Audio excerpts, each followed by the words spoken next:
Okay. So I would like to say good morning, good afternoon, good evening to everyone, depending on where you join us from.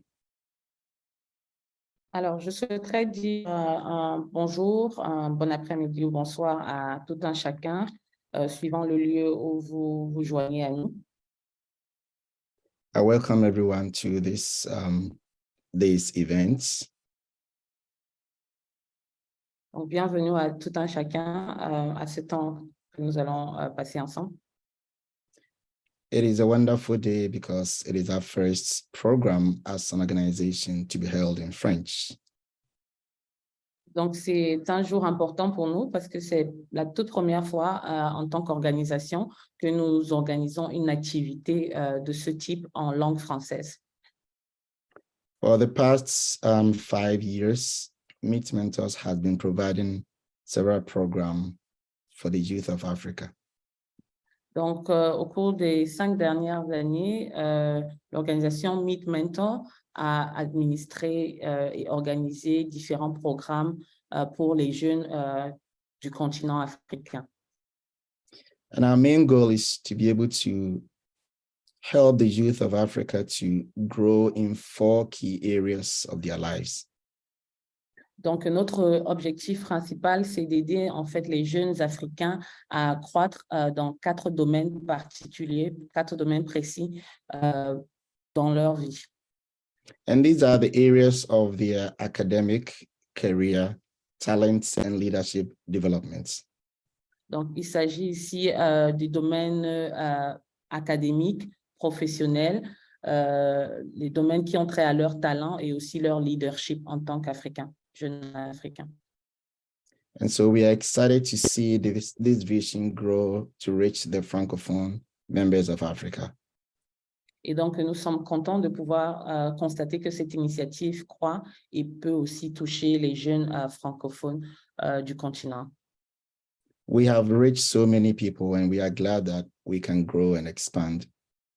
Donc, nous avons réussi à atteindre un grand nombre de personnes jusqu'ici à travers les initiatives et nous sommes heureux et contents de pouvoir étendre aussi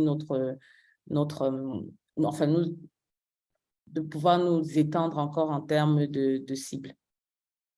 And so we are very thankful for everyone who is here today, especially the panel of speakers who have accepted to be part of this program. Donc, nous remercions toutes les personnes qui sont présentes aujourd'hui pour participer à cette conversation et plus précisément les panélistes qui ont accepté notre invitation. I also want to use this time to thank our team for working very hard to see this first program in French. Donc, je souhaite également remercier notre équipe qui a travaillé très dur pour permettre que ce premier programme puisse se faire pour les jeunes d'Afrique francophone. Olivia has done a great job translating all our English documents into French and helping us reach the people that we have today. Donc, Olivia a fait un très bon travail en nous aidant à traduire toute la documentation en français et aussi à identifier et à permettre que nous puissions avoir les panélistes que nous avons aujourd'hui.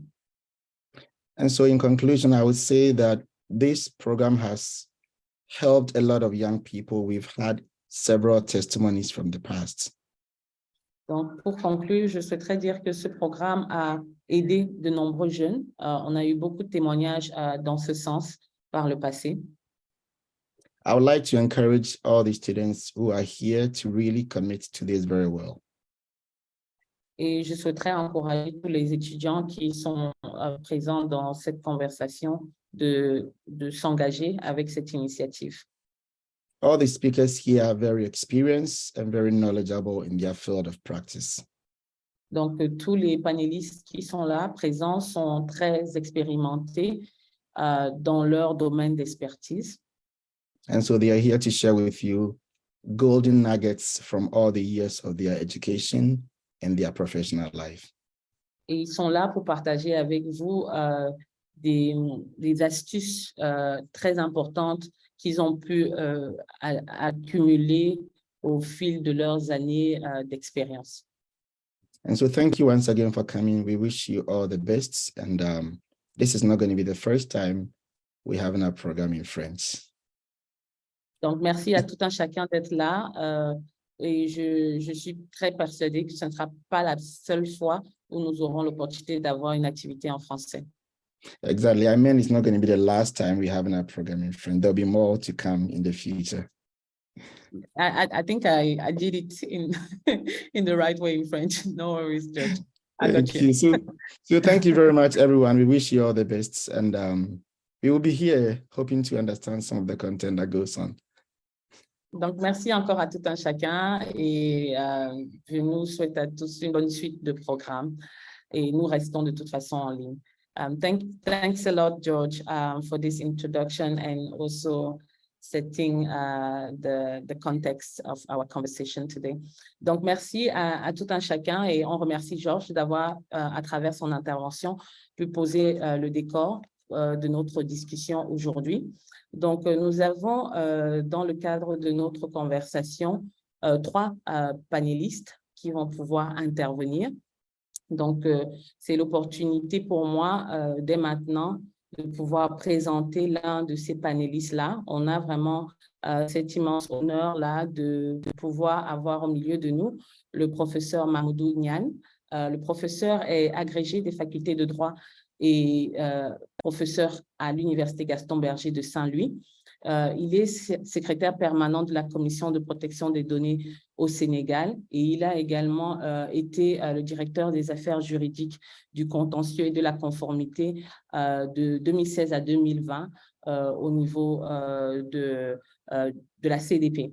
Donc, le professeur Niane aura l'opportunité, au travers de son intervention aujourd'hui, d'échanger avec nous sur les perspectives de carrière dans le domaine universitaire, spécifiquement pour tout ce qui a trait au domaine universitaire dans le secteur du droit. Donc, je tiens aussi à préciser qu'en termes de spécialité, le professeur s'investit dans le domaine de la gouvernance des données, de l'identité numérique et de l'intelligence artificielle. Donc, on a vraiment cette opportunité-là d'écouter son parcours et d'écouter un peu ce qu'il pense être les éléments importants pour tout jeune étudiant qui a en perspective de tracer son chemin dans une carrière académique.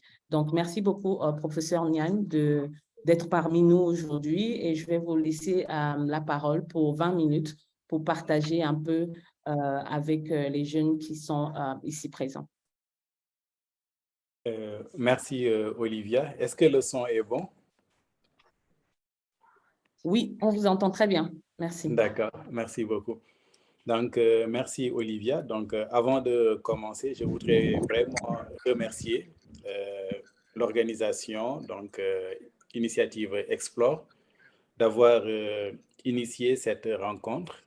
Et je voudrais aussi saluer toutes les personnes qui œuvrent pour la réussite de ce programme de Meet Mentors. Donc, voilà, Georges, que je viens de rencontrer et dont j'ai beaucoup apprécié le discours et l'initiative. Olivia, que j'ai connue à travers d'autres programmes. Janvier Owono, qui est aussi peut-être en ligne, que j'ai rencontré, et mon ami Horace. Donc, je suis vraiment heureux. Je salue tous les amis et parents du Cameroun, particulièrement de l'université de Chang. Aujourd'hui, j'ai la tâche de parler des carrières académiques et de partager un peu mon expérience, peut-être pour susciter une vocation. Parce qu'il ne faut pas perdre de vue que l'université, contrairement aux idées reçues, et je commencerai par beaucoup de préjugés autour de l'université, c'est une vocation. Ce n'est pas juste un choix d'être un fonctionnaire ou d'être un salarié d'un établissement public ou d'un établissement privé d'enseignement. C'est d'abord un métier qu'on embrasse parce qu'on l'aime, parce qu'on a envie de partager ses connaissances avec ses pairs, avec la jeune génération, parce que aussi on a envie de contribuer à la construction d'une intelligence africaine, d'une intelligence collective. Donc, ce qu'il faut savoir dans un premier temps, c'est que véritablement, la carrière universitaire, c'est une vocation. Et qui dit vocation, dit préparation à entrer dans la vocation. La carrière universitaire ne repose pas uniquement sur de solides études en droit. C'est certes un prérequis. Pour être un bon universitaire, il faut avoir de très solides connaissances dans son domaine, que ce soit le droit ou la science politique, en ce qui nous concerne. Donc, il faut non seulement avoir ces solides connaissances, mais aussi il faut avoir beaucoup de pédagogie et de pouvoir vivre dans une communauté. Parce que l'université, ce n'est pas un cursus individuel. C'est intégrer une communauté, appartenir à une communauté et s'identifier à cette communauté.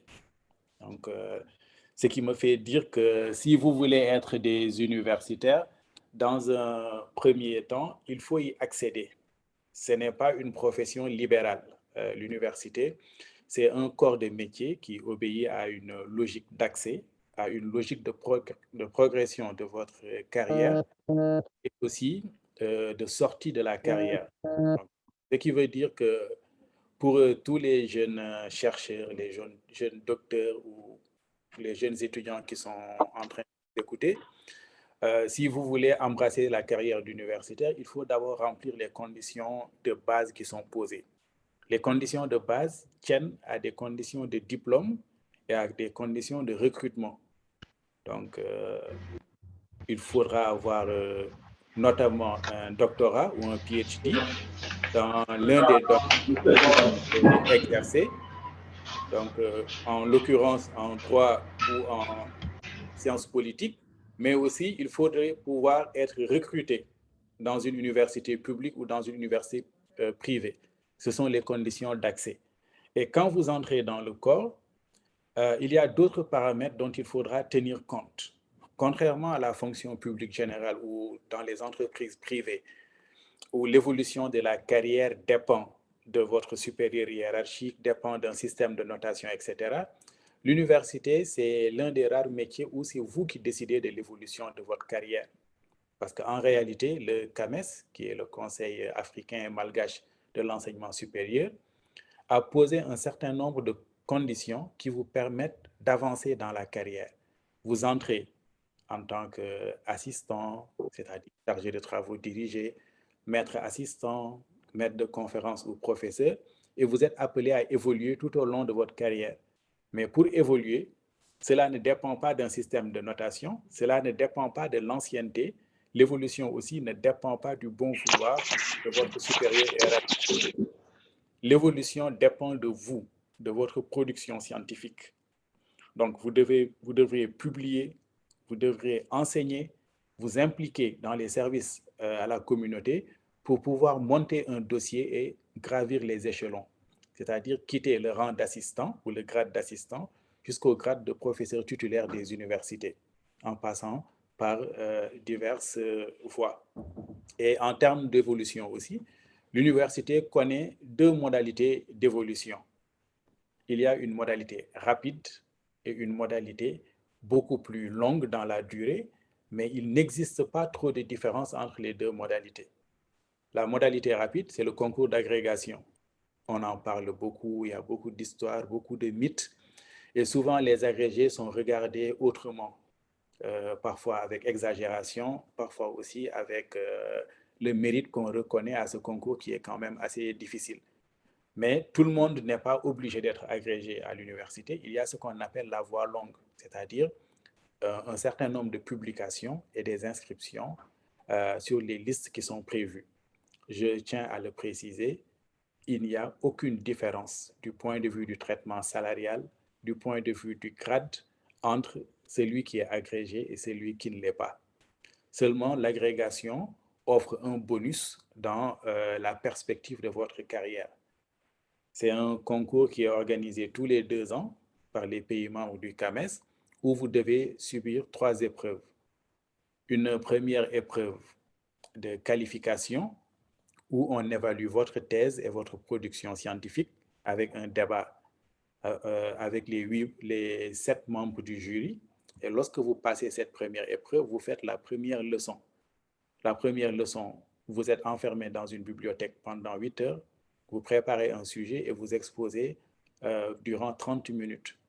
Si vous réussissez, vous passez la dernière épreuve qu'on appelle l'épreuve de spécialisation. Et c'est une dissertation que vous préparez pendant 8 heures en bibliothèque et que vous présentez pendant 30 minutes.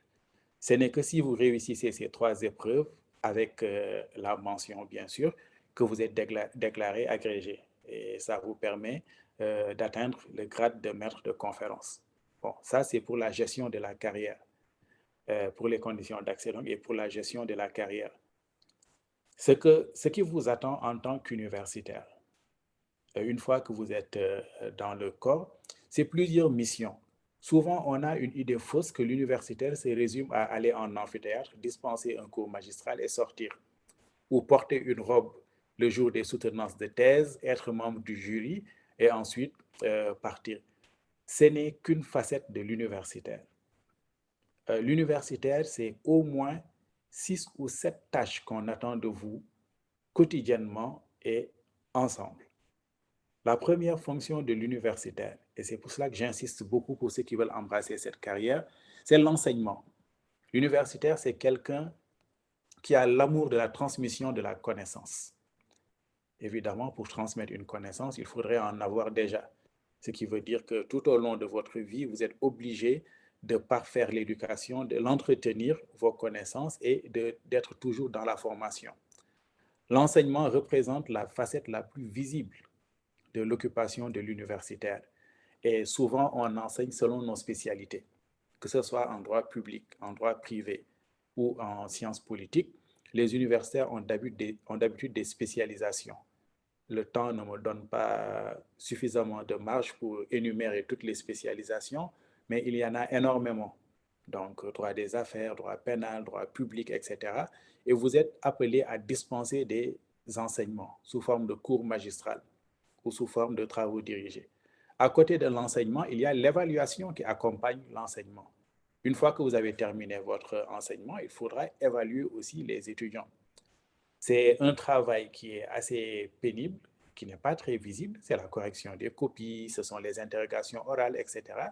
Et ça prend beaucoup de temps et d'énergie. Donc, quand on est universitaire aussi, il ne faut pas rechigner à la tâche. Ce n'est pas une profession où vous êtes appelé à vous reposer tout le temps.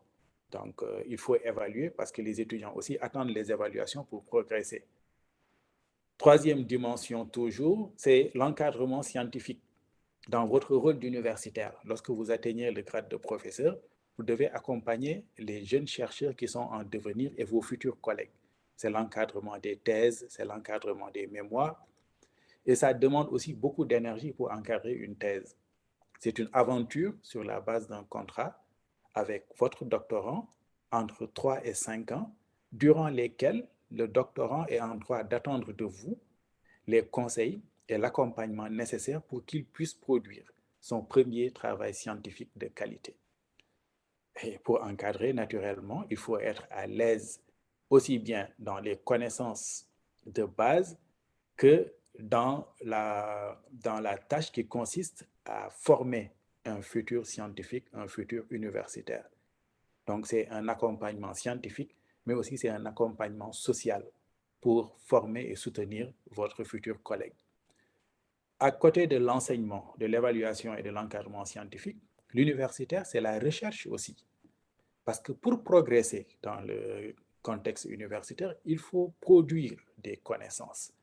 La production de connaissances dépend de votre aptitude à la recherche. Vous n'êtes pas un instituteur, avec tout le respect que je dois aux instituteurs, bien sûr, qui nous ont formés, mais vous n'êtes pas un instituteur, c'est-à-dire que vous n'avez pas cette vocation à répéter un programme qui a été avalisé par un ministère ou une autorité administrative. Vous faites de la recherche, c'est-à-dire qu'on attend de vous, la communauté scientifique attend de vous, que vous puissiez produire une connaissance pour faire avancer votre spécialité. Quand vous dites que je suis expert d'un domaine, je suis spécialiste dans un domaine, vous devrez le prouver en publiant. Et la recherche doit mener à la publication d'articles, la publication d'ouvrages, la contribution dans des conférences, dans des colloques, comme l'activité d'aujourd'hui. Donc, on attend de vous de de faire de la recherche. Et cette recherche doit avoir une finalité scientifique ou une finalité sociale. C'est ce qu'on appelle la valorisation de la recherche. En tant que juriste, en tant que politologue, en tant que scientifique de manière générale, il y a deux manières de faire de la recherche. La recherche fondamentale pour faire avancer les connaissances et il y a la recherche appliquée, c'est-à-dire une recherche qui répond à un besoin social, à un besoin d'ordre technique, technologique, économique, etc. Donc, nous sommes aussi engagés dans cette dynamique en tant qu'universitaire de faire beaucoup de recherche. Et la recherche demande de l'argent, demande du temps et demande aussi de l'accompagnement. C'est le sens de l'existence des laboratoires, des centres, et c'est le sens aussi de la mobilité universitaire qui fait que les universitaires voyagent, participent à des activités pour valoriser la recherche. L'universitaire aussi, c'est le service à la communauté. On se demande toujours, mais quel est le rôle ou quelle est la place de l'universitaire dans la société, à part fréquenter les amphis et les centres de recherche? L'universitaire apporte son service à la communauté sous forme de conseil, sous forme de participation dans la vie, certains dans la vie politique, d'autres dans la vie juridique ou judiciaire. Il y a plusieurs manières de servir sa communauté, d'autres à travers les programmes de recherche qui ont un impact direct, c'est-à-dire ce qu'on appelle les programmes structurants. On peut se mettre au service des femmes victimes de violences conjugales, des enfants ou des personnes vulnérables de manière générale, de l'environnement, etc., etc. On peut avoir des centres d'intérêt qui nous amènent à nous impliquer dans des combats de principe, dans des combats politiques, philosophiques, juridiques, etc., afin d'avoir un impact dans la société dans laquelle nous vivons. Donc, l'universitaire, enfin, c'est, quand il le veut, de l'administration, parce que les facultés doivent fonctionner et les facultés sont structurées autour de départements, autour de masters, autour de licences qui doivent être coordonnées. Donc, l'universitaire aussi joue le rôle d'administrateur. Soit vous administrez un diplôme, vous administrez un cursus, vous administrez un établissement ou une institution, ou bien vous administrez carrément l'université.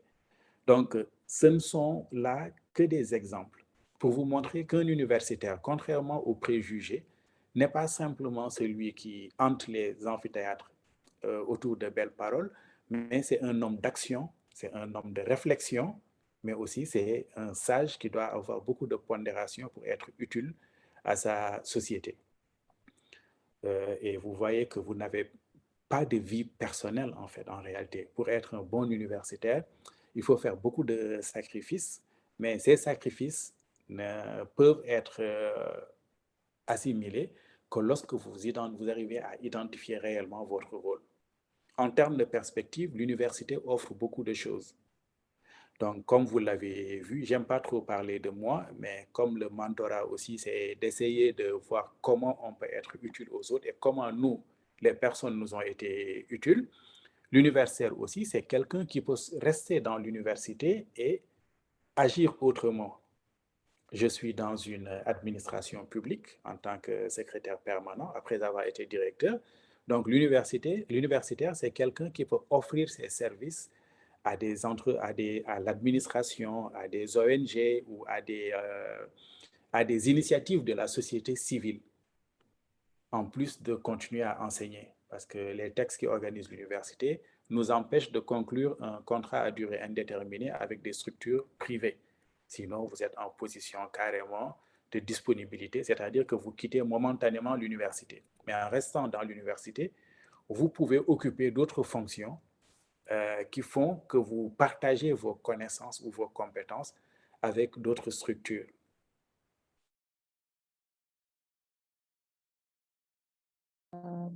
Professeur Niang, on ne vous entend pas. Je pense que peut-être votre micro s'est coupé. Je ne sais pas. Vous pouvez... Ah, OK. C'est bon, je l'ai ouvert, votre micro à nouveau. On ne vous entend toujours pas, par contre. Je ne sais pas quel est le souci. Vous pouvez essayer de l'ouvrir et de le fermer de votre côté, s'il vous plaît? D'accord. Là, c'est bon? Vous arrivez à m'entendre? On vous entend maintenant. C'est très bien, merci. Ok, d'accord. Donc, j'en étais où au moment où vous ne m'entendez plus? Vous parlez du fait que l'universitaire n'est pas nécessairement cantonné à son travail au sein de l'université. Il peut aller au-delà. Oui, donc l'universitaire aussi peut, tout en restant universitaire, parce qu'être universitaire, c'est une manière de vivre, l'universitaire peut aller développer d'autres compétences. L'universitaire aussi peut aider d'autres structures. Je disais donc, je suis universitaire, j'enseigne toujours, je fais de la recherche et autres. Cela ne m'empêche pas d'être dans une administration publique. Il est vrai à temps partiel, parce que je continue toujours à faire tout ce que je faisais en termes d'encadrement, d'enseignement, etc. Mais à mi-temps, j'assume les fonctions de secrétaire permanent d'une administration publique. Et au moment où je vous parle, je suis en train de finaliser une formation d'avocat pour dire qu'il peut exister un cumul. Donc, dans quelques mois, je pourrai à la fois avoir la qualité de professeur des universités et d'être avocat aussi, tout en restant secrétaire permanent. Évidemment, ça demande beaucoup de sacrifices, mais c'est pour vous montrer justement qu'on peut être dans plusieurs secteurs d'activité complémentaires, parce que l'avocature, c'est un métier du droit, au même titre que l'enseignement, au même titre que la direction des affaires juridiques.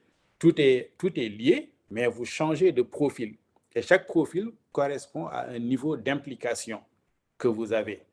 Donc, tout ça, pourquoi c'est possible? Parce que moi aussi, j'ai eu à être influencé, à être accompagné par des aînés qui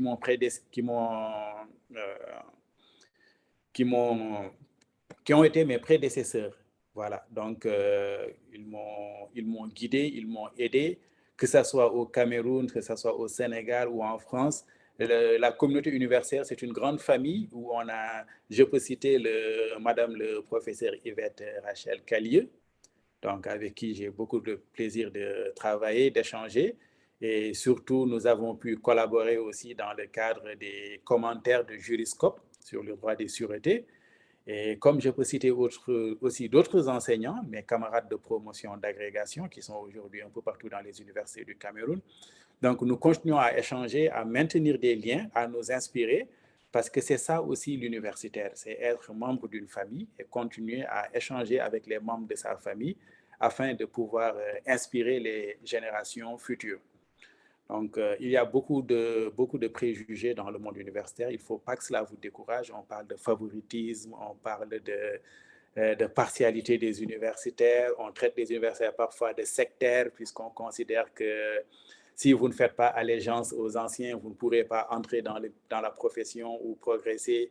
C'est beaucoup de préjugés qui ne sont pas vrais à 99%. Ce n'est pas vrai. Il faut croire en soi. Il faut surtout être excellent. Et l'excellence, ça se cultive, c'est comme un champ. Il faut y aller tous les jours, qu'il pleuve, qu'il vente, qu'il neige. Il ne faut pas être découragé, il faut y croire. On connaîtra des difficultés, la maladie, des échecs, mais l'essentiel, c'est de se dire qu'on peut y arriver parce que d'autres y sont arrivés, d'autres ont réussi. Nous aussi, on peut réussir, on peut y arriver. Je pense que le temps imparti est épuisé. Je ne veux pas faire preuve d'indélicatesse en dépensant le temps. And I would like to thank everybody. Et merci Olivia, je reste attentif aux questions pour échanger avec le public. Merci énormément, professeur Niang. Vraiment, je manque les mots pour décrire la qualité de votre intervention. On a reçu vraiment tellement d'éléments qui peuvent aider celui-là qui envisage ou alors projette une carrière dans ce secteur-là. J'ai beaucoup aimé déjà le fait que vous mettiez en avant qu'avant toute chose, c'est une vocation, c'est une passion, cet amour-là de communiquer en fait et de transmettre la connaissance.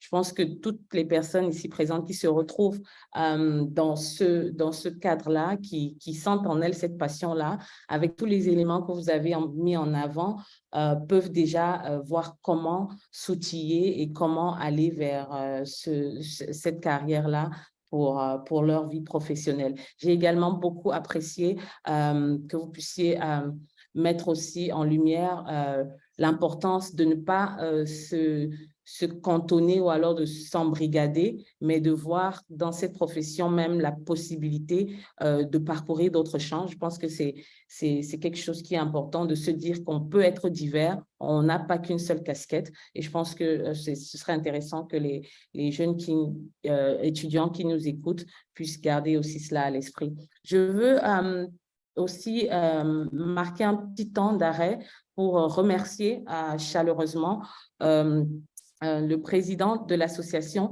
des étudiants en droit de la faculté des sciences juridiques et politiques de l'université de Tchang, M. Mike Azonsop, parce que j'ai peut-être omis de le mentionner en début. Nous organisons cette activité en collaboration avec l'association des étudiants en droit et aussi avec l'aval, bien évidemment, de la faculté des sciences juridiques et politiques de l'université de Tchang. Nous profitons d'ailleurs de ce temps, tout simplement pour remercier le doyen de la faculté qui a permis cette collaboration. Donc, je pense que quand on commencera les échanges et les questions-réponses, je laisserai le soin à Mike qui est connecté de dire un mot au nom de l'association. Donc, en deuxième partie d'intervention, je souhaiterais pouvoir inviter également un panéliste de choix que nous avons aujourd'hui, le docteur Segnona Horace. Le docteur Segnona est un juriste béninois qui est spécialiste des droits humains et qui est expert aussi en droit constitutionnel comparé. Il est actuellement chef de la division juridique, et ce depuis 2022, de la Cour africaine des droits de l'homme et des peuples, et il est également aussi juriste principal en chef à la Cour africaine. Avant cela, il a occupé différentes fonctions d'expert juriste dans différentes institutions, notamment à la Commission africaine des droits de l'homme et des peuples. Mais au-delà de cela aussi, il embrasse une carrière académique parce qu'il est notamment enseignant et il est enseignant dans différentes institutions de par le monde. Donc, je vais laisser le soin au docteur Horace de discuter un peu, échanger avec nous justement sur tout ce qui est perspective de carrière relativement à la pratique du droit devant les juridictions, que ce soit les juridictions nationales, que ce soit les juridictions internationales qui relèvent de son domaine d'expertise, pour justement aider tout un chacun à visualiser un peu à quoi ressemblerait une carrière dans ce secteur-là et comment se préparer à embrasser une telle carrière. Donc, Horace, je te laisse la parole. Merci. Merci, Olivia. J'espère que vous m'entendez bien. Oui, très bien. C'est toujours un défi de prendre la parole après un agrégé. Et mon cher ami, le professeur Nian, c'est un grand plaisir pour moi de le retrouver ici, dans ces circonstances-là. Je disais tantôt que c'est toujours un défi de prendre la parole après un brillant universitaire comme lui, après un agrégé, parce que la profession d'universitaire et le rang, la qualité d'agrégé sont d'abord une question de bonne présentation, sont d'abord une question d'éloquence, sont d'abord une question d'échanges aussi fluctuants que ce qu'il vient de nous présenter. C'est un plaisir et c'est un honneur d'être ici. Merci Olivia de m'inviter et merci également aux initiateurs de ce rendez-vous d'échange, de donner, de recevoir, de savoir. Et je suis, moi, un citoyen africain d'origine béninoise. Et je suis intéressé par les questions de pratique du droit international, notamment en public, la pratique du droit au niveau des organisations internationales, mais également, de façon plus particulière, au niveau des institutions judiciaires et juridictionnelles internationales. J'embrasse également, comme Olivia l'a dit, une carrière universitaire, puisque j'enseigne dans différentes universités en Afrique, mais également en Europe.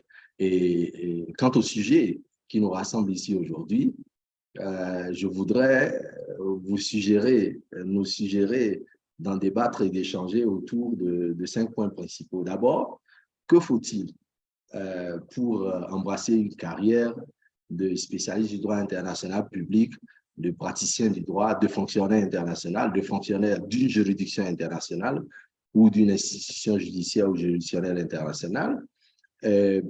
Ensuite, quel profil devrait-on espérer bâtir, construire pour arriver dans ce genre de cercle? Et quand on dit profil, quand on dit construction de profil, on parle également d'astuces. Il y a des astuces qu'il faut avoir, il y a des astuces qu'il faut savoir développer quand on veut arriver dans cette carrière-là, à ce niveau-là. Et de façon plus particulière, quels sont les atouts et quels sont les critères auxquels il faut répondre pour avoir accès à ce type de carrière. Et la question du mentorat dont je vais parler en conclusion de mes propos, cette question du mentorat-là va s'aborder quant à la question de savoir si on a besoin d'être soutenu par des personnes qui ont davantage d'expérience quand on va embrasser cette carrière-là. Alors, que faut-il? J'aurais dit 3 choses: excellence, leadership et motivation. Il faut d'abord de l'excellence parce que, en général, quand on va arriver dans les carrières internationales, on va arriver dans un milieu où la compétition est extrêmement élevée. On va arriver dans un milieu où, par exemple, pour accéder à un poste qui est publié, vous compétissez avec 500 candidats de 26 nationalités différentes. Donc, on va parler forcément d'excellence parce que vous allez devoir briller pour passer les différentes étapes qu'il faut afin d'arriver premier et donc de vous saisir de cette opportunité-là. Il faut des capacités aussi de leadership parce que dans le milieu, par exemple, de la fonction publique internationale, on va arriver à un certain niveau qu'on appelle grade et on va avancer en grade comme dans tout corps bien organisé. On va avancer en grade et on va pouvoir gravir les échelons pour arriver, si on est très ambitieux, au sommet du système. Et pour cela, l'une des qualités les plus importantes, c'est avoir des qualités de leadership, notamment à partir de certains grades dans la fonction publique internationale et en tout cas dans les juridictions de type international, même dans les juridictions de type national, on note bien que quelqu'un va avancer de juge au tribunal de première instance à juge à la cour d'appel, quelqu'un va avancer de juge d'une juridiction du fond à une juridiction suprême, et c'est la même chose au niveau international. Quelqu'un va avancer d'un grade 1 à un grade 3, quelqu'un va avancer de la fonction de juriste à la fonction de juriste principal ou à la fonction de chef d'un département juridique, quelqu'un va avancer de conseil ou de clerc à juge à la cour, etc., etc. Et pour ça, en général, il faut du leadership, il faut pouvoir diriger les gens, il faut avoir la capacité et la poigne, la dextérité, il faut avoir le tact de pouvoir diriger les gens, avoir l'envie de diriger, avoir la capacité de diriger. Enfin, la motivation qui inclut en général l'ambition, mais également la concentration et la discipline. Vous imaginez bien que si vous voulez quitter votre petit village en griffe, comme moi je l'ai fait, j'étais dans un coin perdu à Cotonou au Bénin, et en 10 ans, j'ai fait le tour du monde et de l'Afrique. Donc, pour pouvoir arriver là, il faut quand même une certaine dose d'ambition. Et pour nourrir son ambition, donner à manger à son ambition, il faut de la concentration et de la discipline. Rien de grand, rien de beau, rien de sérieux, rien d'élevé ne peut s'obtenir sans discipline et sans concentration. Si vous vous déconcentrez de votre objectif, ne serait-ce qu'une minute, il y a une foule énorme de choses qui peuvent se passer le temps que vous alliez voir ailleurs et que vous reveniez, le temps que vous soyez distrait et que vous reveniez, il y a beaucoup de choses qui peuvent se passer. Donc que faut-il en général? C'est ça. Mais que faut-il en termes de construction d'un profil? En termes comment est-ce que je pourrais le dire? En termes de mise en œuvre d'un profil. Je préfère mise en œuvre parce que c'est séquentiel. Donc, il vous faut un certain profil pour arriver d'abord dans la fonction publique internationale. Il vous faut un profil pour arriver dans la fonction publique internationale judiciaire. Et certains d'entre vous savent sans doute que pour arriver dans les fonctions judiciaires au plan national, il faut un certain profil. D'abord, un profil en tant que qualification, donc des diplômes obtenus dans un système universitaire reconnu. Et par exemple, quand vous allez participer au concours d'entrée à la magistrature au plan national, on connaît bien les qualifications. Quant au plan international, en général, il y a des qualifications minimales.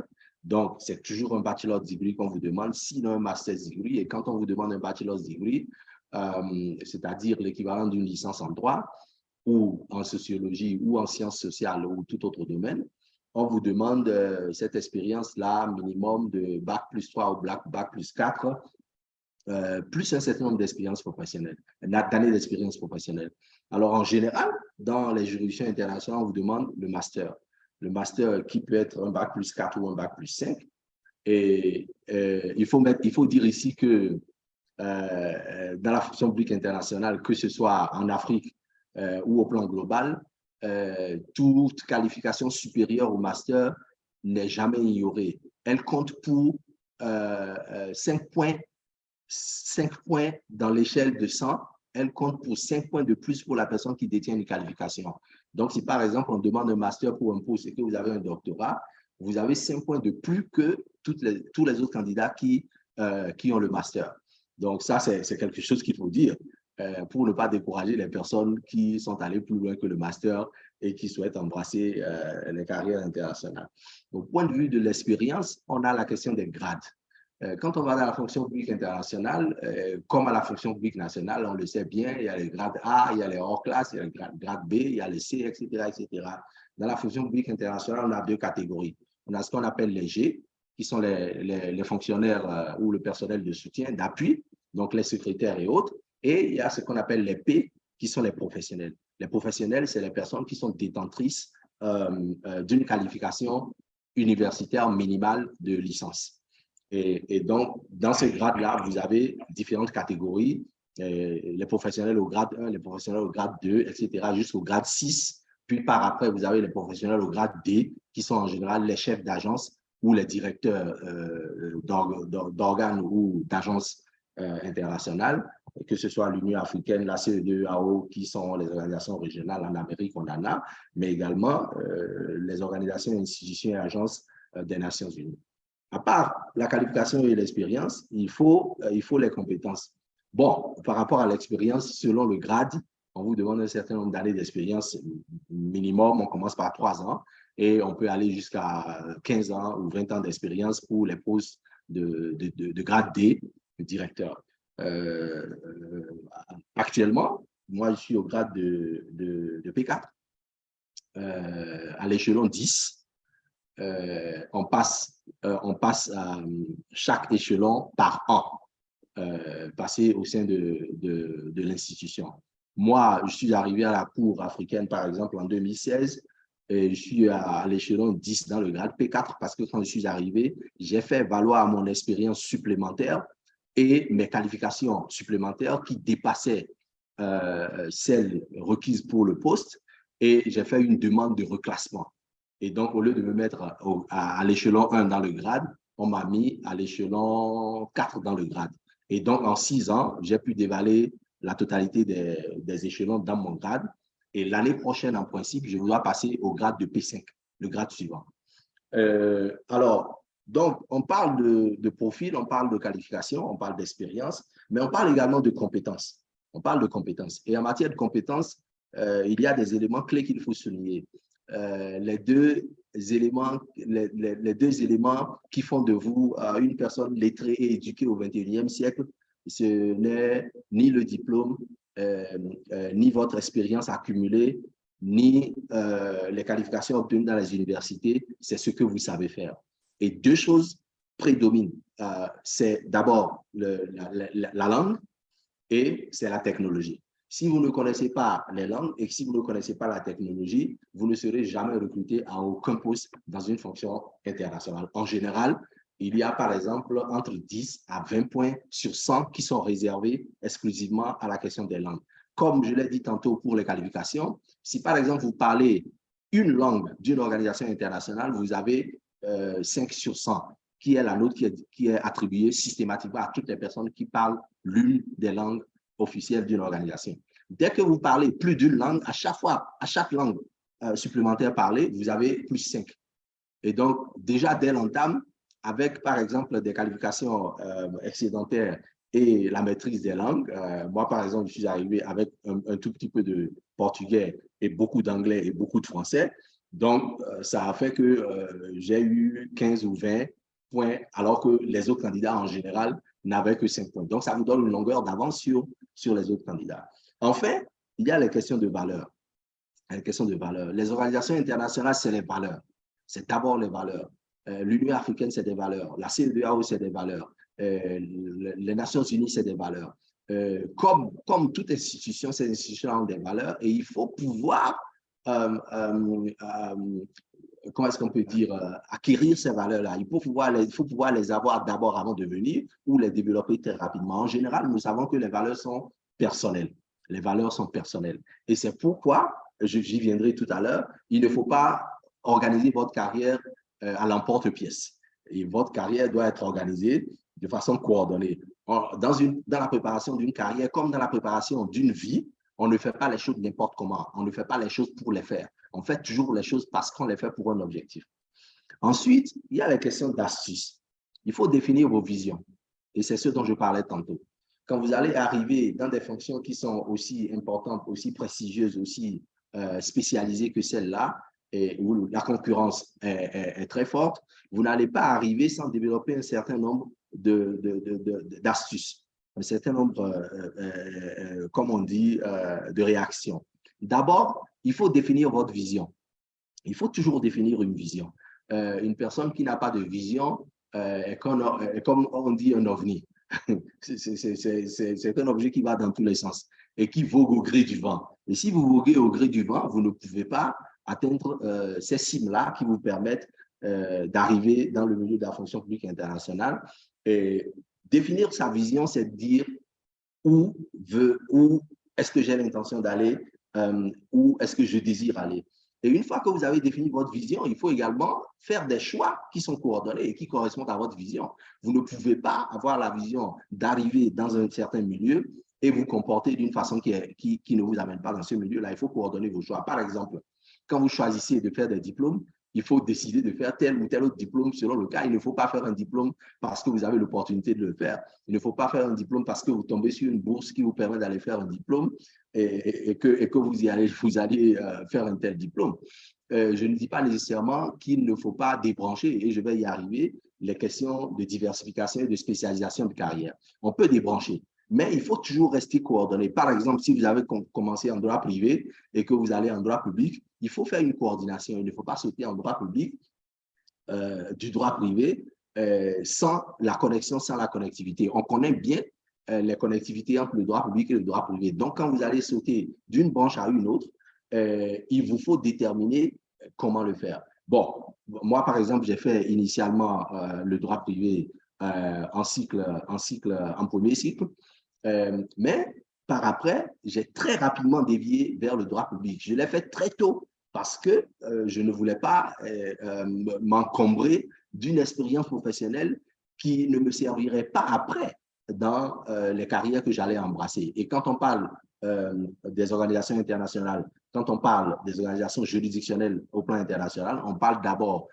du droit public, on parle du droit international public, on parle des relations internationales, etc. Donc, il faut faire des choix de qualification et des choix d'emploi qui vous dirigent vers votre vision. Ces choix-là doivent être déterminés par la vision que vous avez définies. Enfin, la question de la diversification et de la spécialisation. Il ne faut jamais, c'est une chose qu'il ne faut pas faire, il ne faut jamais bouder la diversification et la spécialisation. La spécialisation, elle est très importante parce que sans spécialisation, vous n'avez pas d'autorité dans le domaine. Or, quand on arrive au plan international, il faut venir avec de l'autorité. De l'autorité, l'autorité n'a rien à voir avec la dictature ou la manière de contrôler les gens. L'autorité dont on parle ici, c'est le respect que vous avez parce que vous déployez une certaine compétence dans un domaine de connaissances déterminé. C'est ça qu'on appelle l'autorité. Donc, quand vous venez, est-ce que vous avez déjà fait des publications? Est-ce que vous avez déjà conduit des projets avec succès, etc. Est-ce que vous pouvez en parler avec détermination et conviction? Est-ce qu'on vous reconnaît ici et là, dans tel pays, dans un autre pays, dans telle région, comme une personne qui a des valeurs intrinsèques et des connaissances dans un domaine particulier? C'est ça l'autorité. Et pour ça, il vous faut de la spécialisation. Si vous faites 4 diplômes différents dans 4 branches différentes, si vous travaillez tous les 2 ans dans 4 institutions différentes qui n'ont rien à voir l'une avec l'autre, vous ne pouvez pas bâtir une spécialisation. Et quand vous n'avez pas de spécialisation, désolé, vous ne pouvez pas avoir d'autorité. Mais ceci dit, je ne veux pas dire qu'il ne faut pas embrasser la diversification. La diversification, c'est également preuve de richesse. Donc, quand vous vous spécialisez, dans votre branche de spécialisation, il y a toujours ce qu'on appelle les sous-branches ou les branches connectées. Et c'est là qu'il faut aller chercher la source de votre diversification. C'est-à-dire que si vous parlez, par exemple, des droits humains ou des droits de l'homme, comme on dit, et que vous êtes spécialiste en droits de l'homme, il vous faudra développer des domaines connexes. Moi, j'ai développé, par exemple, le domaine du droit constitutionnel comparé, qui a à voir avec la gouvernance politique. Et ça fait que lorsque je me lasse ou lorsque je sens que les opportunités vont me lâcher d'un côté, je déploie ma seconde branche et ça me permet effectivement de ne pas être cloîtré ou cloisonné dans un domaine spécifique. Et pour finir sur cette question, je donnerais comme conseil de ne jamais postuler à aucun poste pour le plaisir de postuler.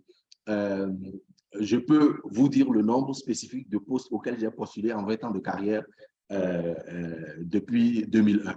Je peux vous dire le nombre de postes pour lesquels j'ai postulé. Je postule très rarement au poste. Je connais beaucoup d'autres personnes qui ont postulé en 10 ans à 40 postes, à 50 postes, etc. Ce n'est pas la quantité qui compte. Il faut toujours postuler, ne postuler que pour les postes dont vous êtes convaincu comme étant le bon candidat. J'entends aussi beaucoup de gens dire qu'il faut postuler à autant de postes que possible pour aller faire la routine et l'expérience des interviews. Ce n'est pas comme cela que ça marche. Des gens n'ont fait que 4 interviews en 15 ans et ont réussi avec brio les 4 interviews. Donc, l'exercice des interviews, c'est une autre question. Enfin, la carrière dans les organisations internationales spécialisées sur les questions judiciaires ou juridictionnelles. Est-ce qu'il faut entrer tôt? Est-ce qu'il faut entrer tard? Est-ce qu'il faut vouloir devenir fonctionnaire international à 25 ans? Est-ce qu'il faut attendre 40 ans, etc. Je dirais, il n'y a pas de norme. Mais ce que moi, je conseillerais en général, c'est que si vous êtes très jeune, il faut aller finir avec les études et vous concentrer sur la carrière.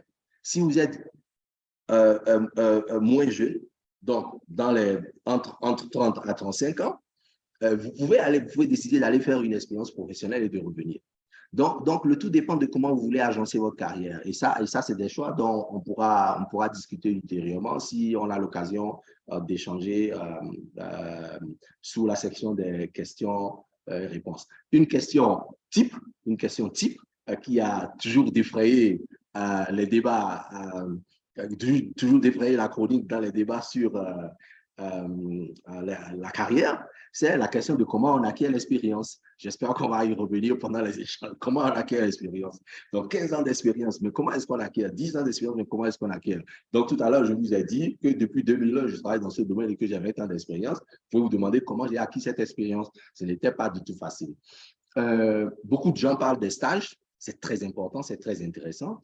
Mais il faut chercher des choses plus thématiques. Il faut chercher des options plus thématiques. On va sans doute en reparler. La question du mentorat, est-ce que vous pouvez avancer tout seul? dans la carrière en général et dans la carrière du fonctionnaire international en particulier, sans mentor. C'est-à-dire quelqu'un qui vous donne des conseils, quelqu'un qui vous fait des suggestions sur comment avancer, comment vous comporter, comment vous préparer, etc. Je crois que c'est possible. C'est possible, ce n'est pas impossible. Vous pouvez le faire tout seul, sans mentor. Mais vous avez toujours une carrière beaucoup plus facile, beaucoup plus belle, beaucoup plus embellie, beaucoup plus riche lorsque vous déterminez des mentors. Et il faut savoir choisir vos mentors.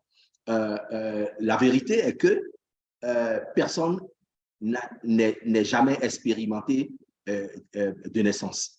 L'expérience n'est jamais innée, elle s'acquiert. Soit en écoutant ce que les autres ont fait, en apprenant de ce que les autres ont fait, soit en allant, comme le disent les Anglais, the hard way.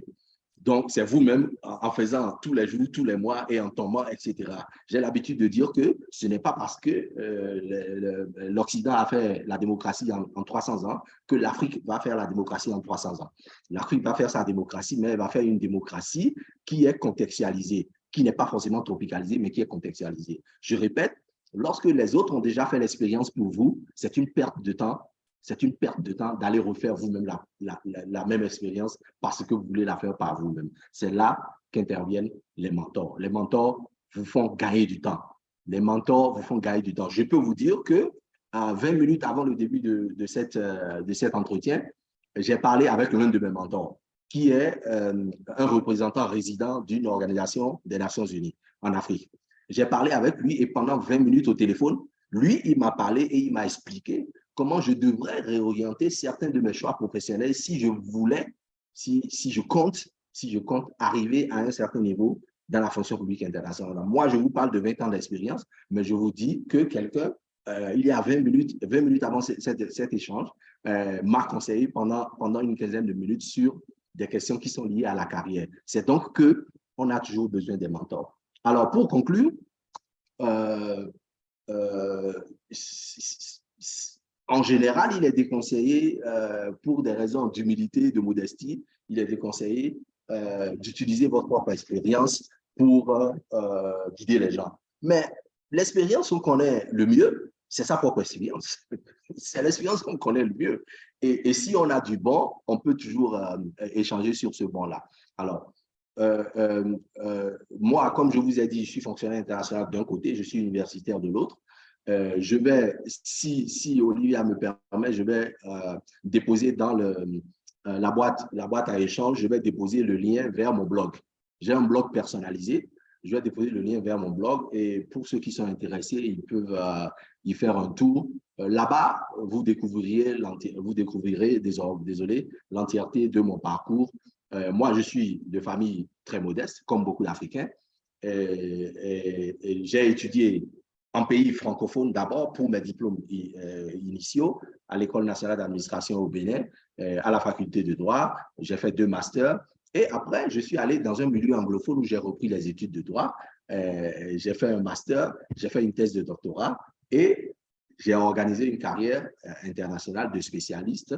J'ai pratiqué devant les juridictions régionales, j'ai pratiqué dans les juridictions régionales, j'ai enseigné dans les universités, j'ai formé les avocats, j'ai formé les magistrats, j'ai formé la société civile, etc., etc. Donc, ça, c'est mon parcours et je l'ai fait pratiquement à partir de rien. Je l'ai construit de zéro et avec des mentors clés, 3 ou 4 depuis 20 ans, avec une certaine détermination, avec la construction de vision, avec des choix coordonnés, avec l'excellence, avec la culture du leadership, avec la culture de l'ambition, avec la culture de la concentration et de la discipline, etc., avec la culture et le développement d'un certain nombre de valeurs. J'espère que nous allons pouvoir continuer la discussion pendant la section ou la séance des questions et réponses. Merci infiniment de l'opportunité, encore une fois, Olivia. Ce fut un plaisir. Merci. Merci beaucoup, Horace. Merci, docteur, pour tous ces éléments vraiment très pertinents et très factuels, très précis concernant même la profession à l'échelle internationale pour tout ce qui est de la pratique du droit devant les juridictions internationales. On a, en tout cas, je parle pour moi, j'ai été très édifiée de comprendre vraiment tout ce qui se passe en interne à ce niveau-là. J'ai aussi été intéressée par un point que vous avez mis en avant concernant l'importance de faire valoir son expertise. C'est dans le cadre d'une petite anecdote que vous l'avez soulevé comme élément, mais je trouve ça assez intéressant de se dire que vous avez rejoint une organisation, vous étiez conscient de votre expertise dans un certain domaine et vous n'avez pas tué cette expertise-là, vous avez su négocier pour que vos compétences soient évaluées et, à leur juste valeur. Et ça a été le cas. Et je pense que c'est quelque chose aussi que nous devrions tous être encouragés à faire, savoir en fait ce que vaut les compétences qu'on acquiert au fil des ans et savoir comment les mettre en valeur pour avoir accès à ce à quoi on peut aspirer au regard de ces compétences-là. J'ai beaucoup aimé ce point-là. Bien évidemment, il y a beaucoup d'autres éléments que vous avez développés. On aura l'occasion de revenir en profondeur sur ces points dans les temps de questions-réponses. Donc, je souhaiterais très rapidement qu'on passe à la troisième intervention pour avoir suffisamment de temps pour les échanges. Donc, je serai, moi, Olivia Tchamba, cette troisième panéliste-là. Je vais très brièvement me présenter. Donc, je suis responsable des politiques publiques pour l'Afrique francophone à Meta, l'entreprise Meta qui s'appelait précédemment Facebook. Donc, avant de rejoindre Meta, j'ai eu à travailler dans le secteur des droits humains, notamment dans les domaines liés à la recherche, à la question du plaidoyer, à la question des campagnes et aussi à tout ce qui a trait au financement des projets, spécifiquement dans le secteur des droits humains. Donc, j'ai travaillé avec différentes institutions comme la Commission africaine des droits de l'homme et des peuples et aussi des organisations internationales non gouvernementales comme Frontline Defenders, Amnesty International et précédemment aussi la GIZ, qui est l'organe de développement de l'Allemagne. Donc, ce que je m'en vais à échanger avec vous aujourd'hui a trait à tout ce qui est lié aux perspectives de carrière dans le secteur du développement et au sein des ONG nationales aussi et des ONG internationales. Donc, j'ai une toute petite présentation juste pour un peu de visuel. Je vais donc partager mon écran. Donnez-moi une seconde rapidement. Okay.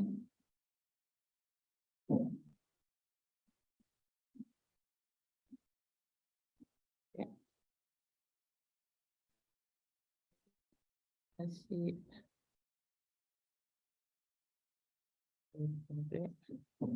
Ok, est-ce que vous voyez déjà mon écran? Est-ce qu'il se voit? Vous pouvez juste me le confirmer, s'il vous plaît?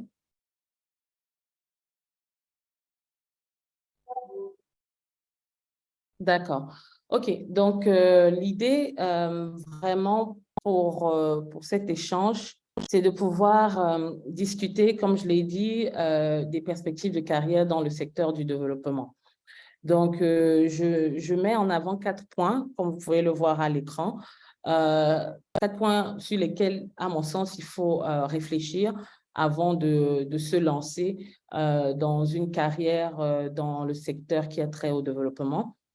Donc, la question du profil, une analyse personnelle de son profil en tant qu'individu vis-à-vis de ce qui est requis de nous dans le cadre d'une carrière dans ce secteur du développement ou des ONG ou des ONG internationales. Il y a également ce qui peut être requis en termes de préparation, donc la question des compétences à travailler et à mûrir pour pouvoir prétendre à des postes dans ce secteur-là. On a touché un peu à cette question-là, le docteur Horace l'a mentionné, la question des valeurs.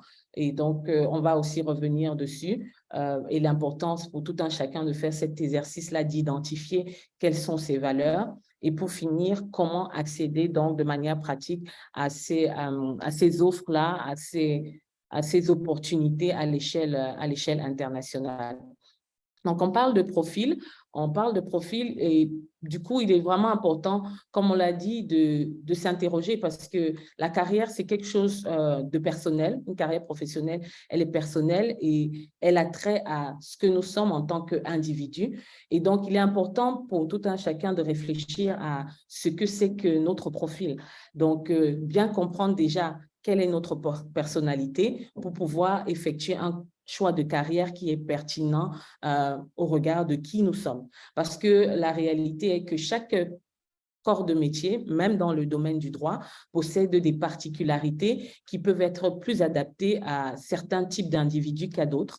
Donc, c'est important pour tout un chacun déjà de comprendre quelle est sa personnalité parce que nos personnalités présentent différentes facettes et c'est ça qui fait de nous des personnes uniques. Et donc, si on peut être en mesure de comprendre déjà notre particularité, on peut être à même à ce moment-là d'identifier ce domaine de carrière-là qui siera le mieux à notre profil, à notre personnalité. Donc, on peut, en fait, dans ce processus d'apprendre à connaître qui on est et de pouvoir aligner cela à nos choix de carrière, utiliser différents outils. Il y a, par exemple, on peut avoir recours à ce qu'on appelle des tests de personnalité. On peut aussi, à l'échelle individuelle, réaliser ce bilan-là pour nous-mêmes. Donc, en faisant une introspection, et en se questionnant sur nos choix, nos aspirations, sur nos motivations. Ça nous permet un peu d'avoir comme ça identifié les traits qui nous décrivent le mieux et ça nous permet de rechercher les métiers, le corps de métier qui correspond le mieux à notre tempérament et à notre personnalité. Donc, je pense que c'est vraiment quelque chose d'important. Et quand on parle donc d'une carrière au niveau du secteur de développement et des ONG et des ONG internationales, on peut noter quand même un trait caractéristique qui se retrouve assez régulièrement dans la plupart des profils des personnes qui travaillent dans ce secteur-là, c'est le besoin ou alors la soif d'avoir un impact à l'échelle sociale, à l'échelle de la communauté. Donc, en général, on va constater que les gens qui travaillent dans le secteur associatif, ils sont portés par un désir de construire des sociétés plus justes, d'avoir un impact au sein de leur communauté. Et c'est ce désir-là qui agit comme un moteur dans le choix de carrière qu'ils font à ce moment-là. Donc, ce que je nous conseillerais en tant que jeune étudiant qui est en train de réfléchir à une perspective de carrière dans le domaine du secteur associatif, des ONG, ce serait vraiment de prendre le temps de comprendre qu'est-ce qui motive notre désir d'être dans ce secteur associatif-là. Et donc, cette réflexion va nous permettre déjà d'identifier même de manière plus spécifique quel secteur dans le domaine associatif des ONG nous motive et nous donne envie de pouvoir contribuer pour impacter. Donc, je pense que cette réflexion-là est vraiment importante. Le deuxième point, comme je l'ai mentionné en début de propos, c'est la question qui a trait à la compétence, la question qui a trait tout simplement à l'expertise que l'on doit développer en quelque sorte pour pouvoir avoir accès à des postes dans le secteur associatif à l'échelle nationale comme à l'échelle internationale. Donc, c'est important vraiment pour tout un chacun de construire un ensemble de compétences techniques. Donc, bien sûr, le docteur Horace l'a mentionné, c'est important d'aller vers une expertise dans un domaine précis du droit. C'est quelque chose qui est une approche en soi. Mais au-delà de cela, je pense qu'il y a aussi ce besoin de développer une expertise dans différents outils et dans différentes approches de travail liées au secteur associatif, au secteur des ONG. Quand je parle des outils ici, je parle en fait de différentes méthodologies de travail. Par exemple, on va constater que dans le secteur associatif, il faut une certaine versatilité, il faut vraiment être flexible et capable d'embrasser différentes outils méthodologiques. Parce que en général, dans le secteur associatif, on touche à beaucoup de champs. On peut travailler sur des aspects liés, par exemple, à la recherche. On peut travailler sur tout ce qui a trait au plaidoyer pour impacter. Donc, on peut aussi toucher à la question des campagnes. On peut toucher à différents domaines et à ce moment, en tant que personne qui veut se lancer dans ce secteur-là, c'est bien de développer au travers des différentes expériences que l'on peut recueillir ci et là, des aptitudes dans ces domaines de méthodologie-là. Donc, comment faire la recherche pour aller vers un impact social? Comment est-ce qu'on mène une campagne? Donc, les outils qui ont trait, par exemple, à cela, ce serait la question d'identification, par exemple, donc la cartographie des acteurs, la question de la stratégie. Donc, il y a beaucoup d'expertise en termes de méthodologie qu'il faut pour nous développer pour pouvoir être pertinent. Et à ce moment-là, peu importe le secteur d'expertise, donc en termes de thématique, on peut avoir quelque chose à apporter parce qu'on a maîtrisé les outils qui sont en fait applicables à un secteur thématique donné. Donc, il y a plusieurs approches. On peut développer une expertise thématique, mais on peut aussi développer une expertise en termes d'outils et de méthodologie de travail pour l'impact au niveau social, au niveau communautaire, tout simplement. Donc, au-delà de ces compétences techniques qu'on peut développer, il y a aussi l'importance de développer des compétences interpersonnelles. Donc, je pense qu'on le voit de plus en plus, pour pouvoir faire partie de la communauté, on a besoin de mettre en exergue certaines aptitudes et à ce niveau, surtout à l'échelle internationale, au-delà de nos compétences, la capacité qu'on a de pouvoir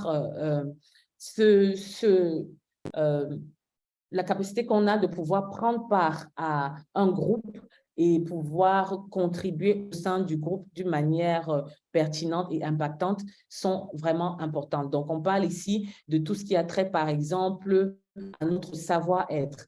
Notre savoir-être, les connaissances liées, par exemple, à notre communication orale, à notre capacité d'écoute, une écoute active, à notre capacité de transmission de l'information, donc cet aspect pédagogique et cette façon que nous aurons de pouvoir communiquer avec les collègues, communiquer les objectifs, par exemple, dans le cadre d'un projet, communiquer la vision par rapport à un programme qu'on est en train de piloter. Donc, ça, ce sont aussi des aptitudes qu'on doit pouvoir développer. On doit être en mesure de travailler en équipe, de pouvoir faire preuve d'empathie vis-à-vis des collègues pour pouvoir continuer de créer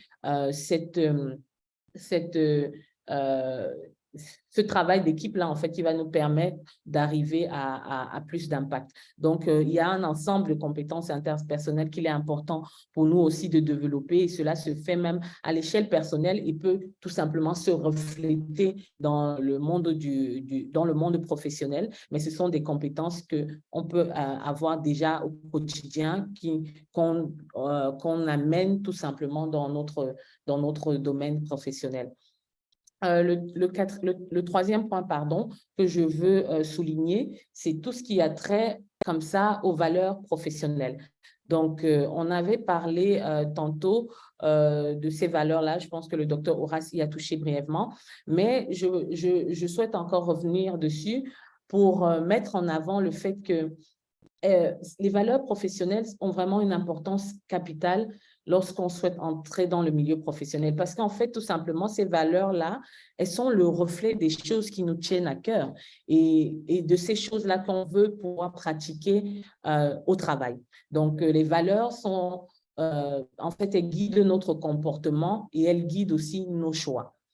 Donc, il est important pour nous de pouvoir bien identifier quelles sont ces valeurs-là et bien pouvoir les mettre en exergue dans notre quotidien à l'échelle professionnelle. Parce que, en fait, de manière ultime, en fait, ces valeurs professionnelles, elles définissent quelle est notre identité professionnelle et elles peuvent même influencer sur la... Pas elles peuvent, assurément, elles influencent la manière dont nous sommes perçus au travail et peuvent à ce titre significativement contribuer à la réussite de notre carrière.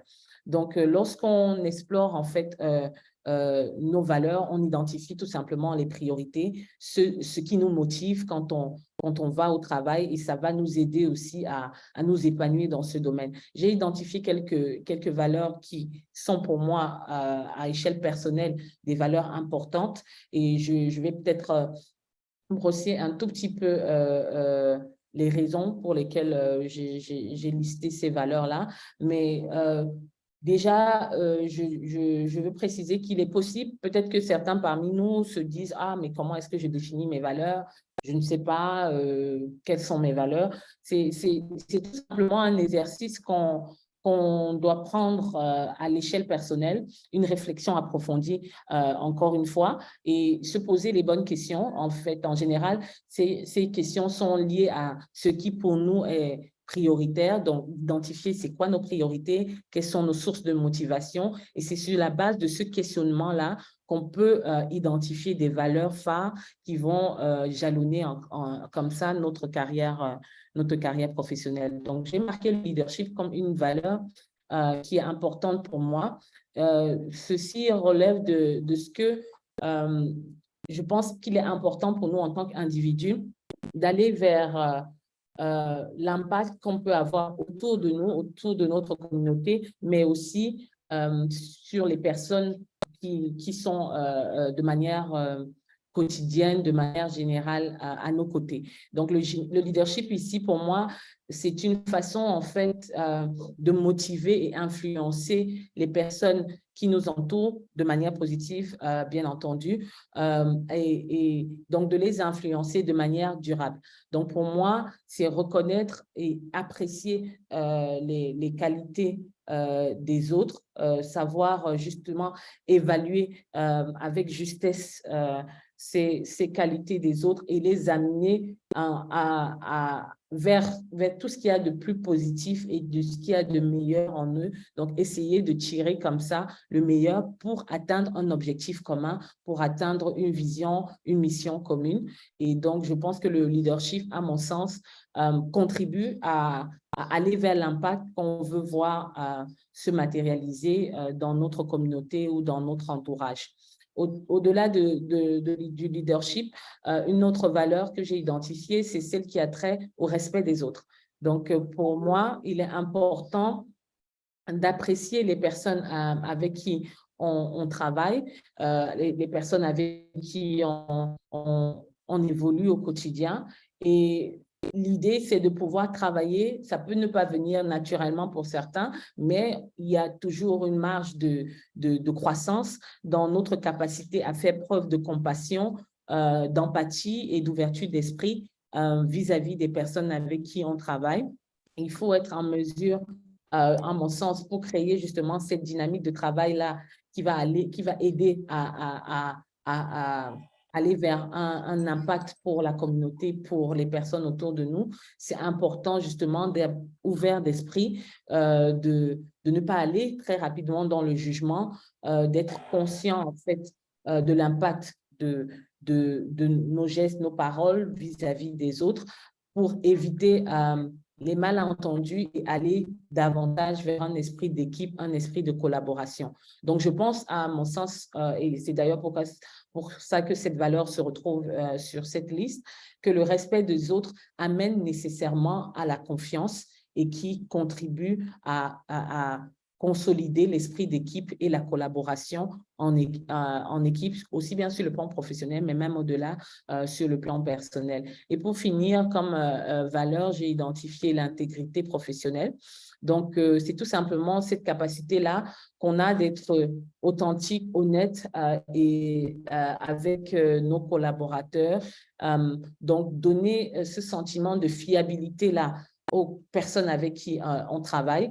Et ça nous permet tout simplement de pouvoir communiquer avec franchise, avec respect et ne pas fuir en fait la réalité des conversations qui peuvent parfois être difficiles parce que voilà, on est des êtres humains et la vie en société ne peut pas se faire sans friction. Et au lieu de fuir les conversations difficiles, c'est d'aller de manière vraie, honnête vers celle-ci, mais toujours dans le respect pour aller vers une attitude constructive pour permettre à tout un chacun dans l'équipe de se faire confiance et de pouvoir aller se tirer vers le haut et aller vers un impact commun. Donc, pour moi, être intègre, c'est quelque chose de fondamental qui nous aide au quotidien à atteindre nos objectifs communs. Donc, j'ai parlé des valeurs, mais maintenant, je vais parler très brièvement de la question de l'accès. Donc, de la question de l'accès. Comment accéder donc à ces postes dans les secteurs du développement et comment tout simplement aspirer ou alors obtenir cet emploi qui nous fait rêver. Il y a plusieurs approches. Donc, il y a l'élément lié tout simplement à comment est-ce qu'on fait pour trouver les offres, en fait. Donc, il y a des outils aussi par rapport à cela. Quelle stratégie est-ce qu'on met en œuvre? Comment est-ce qu'on est opérationnel pour aller et tout simplement saisir cette opportunité dans ces ONG-là. Donc, il y a, pour ce qui est des offres, il y a plusieurs façons de pouvoir être au fait des opportunités. On a bien évidemment l'accès au site web des organisations qu'on aura au préalable identifiées comme étant des organisations pour lesquelles on souhaite travailler, peut-être parce que leur impact ou leur travail est en droite ligne avec notre vision de notre carrière, ou alors les valeurs que véhicule l'entreprise en question s'alignent avec nos valeurs. Donc, voilà, il y a cette possibilité-là de faire cette recherche-là auprès sur les sites web de ces organisations-là. On a également des sites de recherche d'emploi qui permettent d'accéder à différents emplois de par le monde. On a des sites comme par exemple Indeed, Idealist. Beaucoup de sites, vous allez le constater, sont anglophones. Pour ce qui est des postes à l'échelle internationale, mais on a également quelques sites francophones ici et là. On peut utiliser des ressources comme des réseaux comme LinkedIn, où on peut voir passer des offres d'emploi. Il est important justement sur ces plateformes-là de suivre les bonnes personnes, donc pour pouvoir avoir accès aux informations qu'elles communiquent concernant une certaine des offres et même au-delà. Donc, il est important juste de communiquer autour de soi, dans nos familles, avec nos amis, dans nos communautés, pour pouvoir avoir l'information concernant des potentielles offres d'emploi. Les journaux sont encore, même à présent, des outils très, très pertinents pour avoir accès à l'information pour la recherche d'emploi. Maintenant, il est important, comme je l'ai dit, de définir aussi une stratégie pour pouvoir accéder à cet emploi-là. On a au préalable, je l'espère, tout ce que j'ai pu mentionner, eu à définir nos objectifs. Et une fois qu'on définit ces objectifs-là, on peut cibler donc les organisations qui répondent à nos critères. Il est important aussi, tout simplement, de créer cette expertise dont on a besoin là pour pouvoir prétendre à certains postes. Et pour cela, on va essayer autant que faire se peut d'aller vers du bénévolat pour acquérir l'expérience dans le milieu associatif, postuler à des stages, au-delà de ça, se rendre disponible et utile quand on voit des initiatives communautaires, quand on a vent peut-être d'initiatives qui peuvent nous aider à pratiquer notre leadership, qui peut nous aider à mettre en avant notre expertise sur certains domaines. Il faut vraiment aller et essayer justement de pouvoir se rendre disponible pour développer ces aptitudes-là. Pour ce qui est des compétences interpersonnelles, la stratégie, tout simplement, c'est de travailler à notre communication, que ce soit dans notre contexte familial, que ce soit à l'école, au travers des travaux de groupe et autres. Ça nous permet de collaborer, de travailler en équipe, de communiquer sur nos visions, notre objectif. Pour finir, le dernier point concernant l'accès, c'est la question de comment être opérationnel justement pour pouvoir saisir quand se présentera cette opportunité-là. On a donc l'importance, comme le docteur Horace l'a mentionné, d'avoir des compétences linguistiques qui se démarquent. Voilà, c'est bon de maîtriser une langue, mais c'est encore mieux de maîtriser 2, 3 langues. Donc, l'anglais en priorité, parce que c'est vraiment la langue qui est privilégiée à l'échelle internationale. Le portugais, pourquoi pas, l'espagnol également, l'arabe, qui sont des langues parlées aussi bien dans le système des Nations Unies que dans le système de l'Union africaine. De manière générale, essayer d'avoir une bonne maîtrise des outils, des différents outils tels que technologiques tels que PowerPoint, Excel, qui seront des outils sur lesquels on va s'appuyer dans le cadre de notre travail dans ces fonctions-là. Ce serait important, si on aspire à une carrière à l'international, d'avoir déjà un passeport pour pouvoir voyager, parce que l'international, c'est au-delà de nos frontières. Ce serait également bien d'avoir un permis de conduire, parce que parfois, on peut être amené à se déployer sur le terrain et ça peut faciliter aussi les choses. Pour finir, j'ai juste envie de mettre en avant 2 points. J'ai parlé de diversité ou diversification des compétences. Je pense vraiment que surtout dans le secteur de développement et des ONG, c'est quelque chose de très important. Au-delà de l'expertise thématique, on peut développer une expertise dans le géographique même. Donc, c'est-à-dire, si on veut aller à l'international, par exemple, avoir une expertise d'une région particulière, donc différentes dynamiques dans la région, faire de la recherche par rapport à la région. Ça peut être qu'on est un expert sur l'Afrique francophone, un expert sur l'Afrique centrale, sur l'Afrique de l'Ouest. On peut aller vers ce type de spécialité-là, ce type d'expertise. Et également, au-delà de cela, comme mes prédécesseurs l'ont mentionné, c'est important d'avoir les bonnes personnes à nos côtés, les personnes qui vont nous encourager, qui vont nous tenir par la main, qui vont aussi croire en nous et nous montrer tout le potentiel qu'il y a en nous. J'ai pu faire cette expérience-là tout au long de ma carrière, des personnes qui ont su m'encourager et me montrer que c'était possible. Et je pense que c'est ce dont on a besoin à un moment donné pour passer à une autre étape. Et le dernier point sur lequel je souhaite m'appesantir, c'est un élément d'inconnu. Pour certains, ça peut être perçu comme ça, mais pour moi, dans le cadre de ma foi, j'appelle ça la grâce, parce qu'on a beau développer des compétences, on a beau développer une stratégie, il y a toujours un élément, des facteurs qui sont au-delà de notre contrôle. Je prends à titre d'exemple une petite expérience qui est la mienne. Ma toute première expérience à l'international, tout simplement, j'ai eu un stage pour pouvoir travailler avec une ONG qui travaillait devant les Nations Unies à Genève. L'entretien s'est bien passé, j'ai obtenu le stage. On devait faire la procédure pour que je puisse être relocalisée le temps du stage à Genève. Et tout simplement, en raison des retards administratifs et pour des raisons que je ne peux pas expliquer en tout cas, la période de mon stage qui était de 4 mois à l'époque a pris fin et je n'avais toujours pas de visa. J'étais toujours au Cameroun, je ne pouvais pas voyager.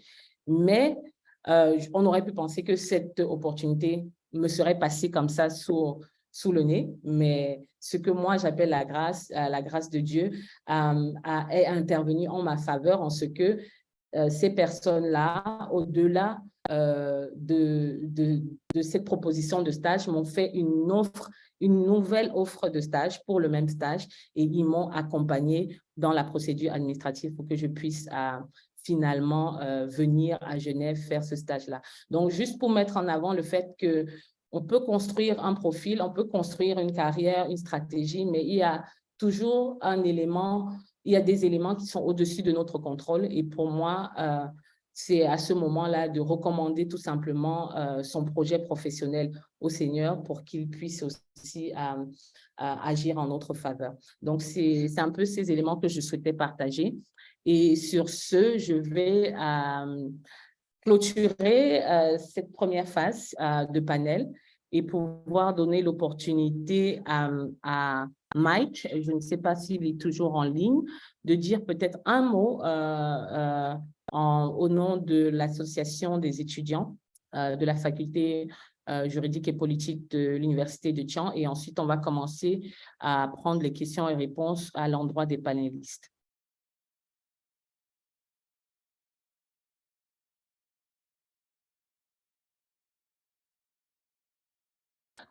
Mike, are you online? I'm not quite sure I get to see you. Maybe. OK.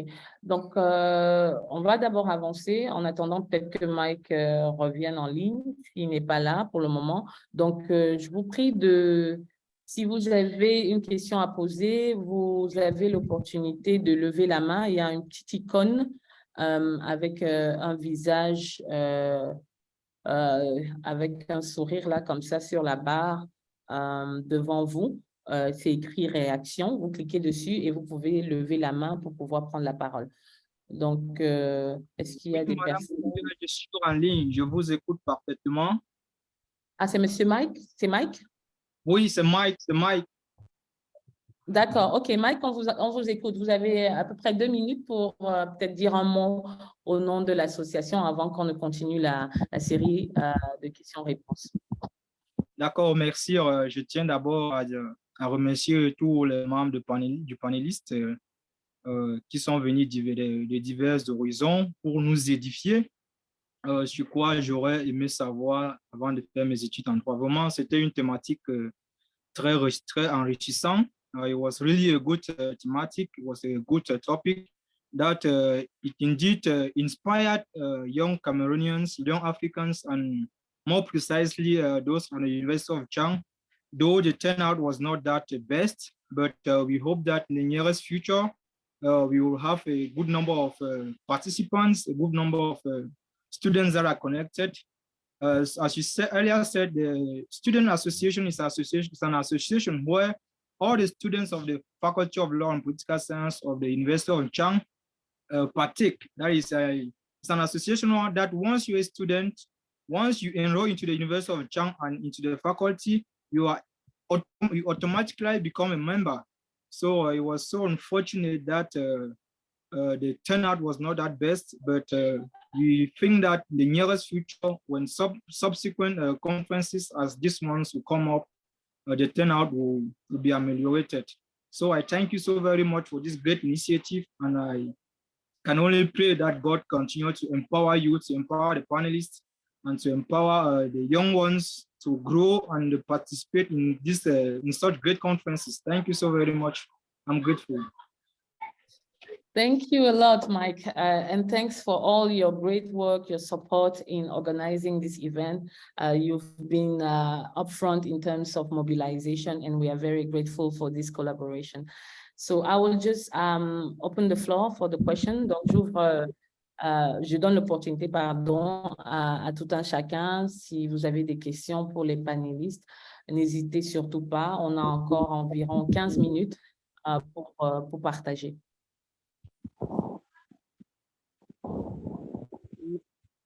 Au-delà des questions. OK, Karim, il y a Karim. Oui, voilà. Oui, donc, bonsoir à tout le monde.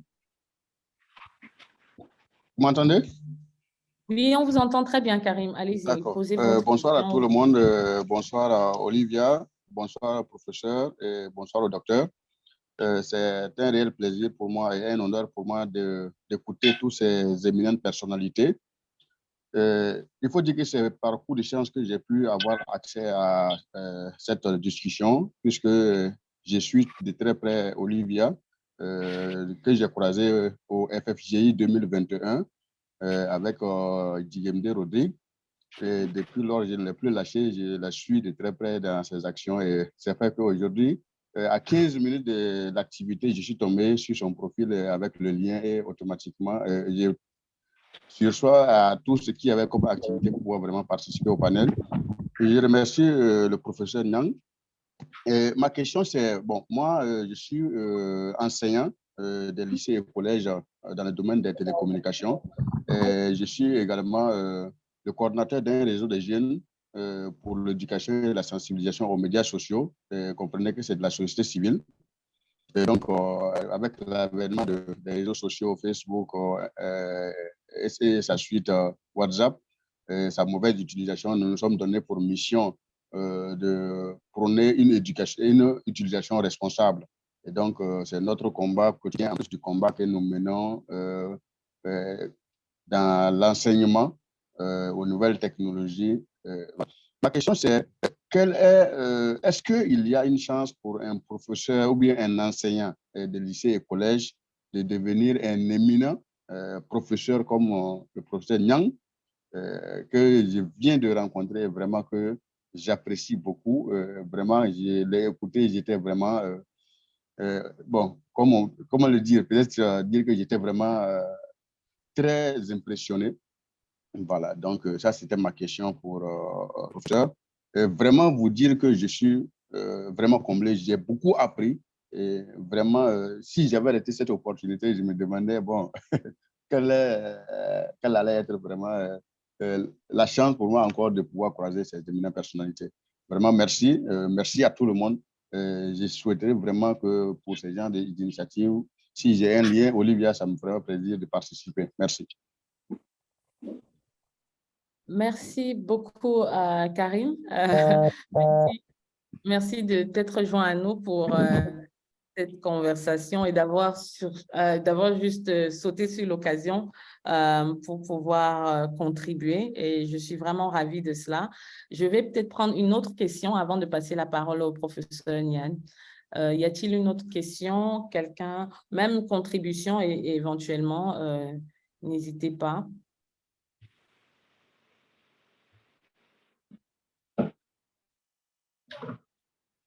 OK.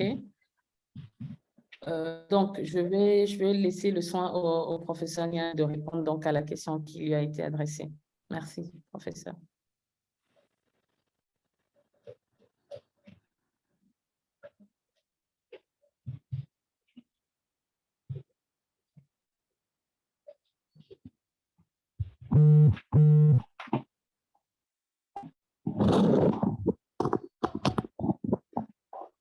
Professeur, on ne vous entend pas. Je suis navrée.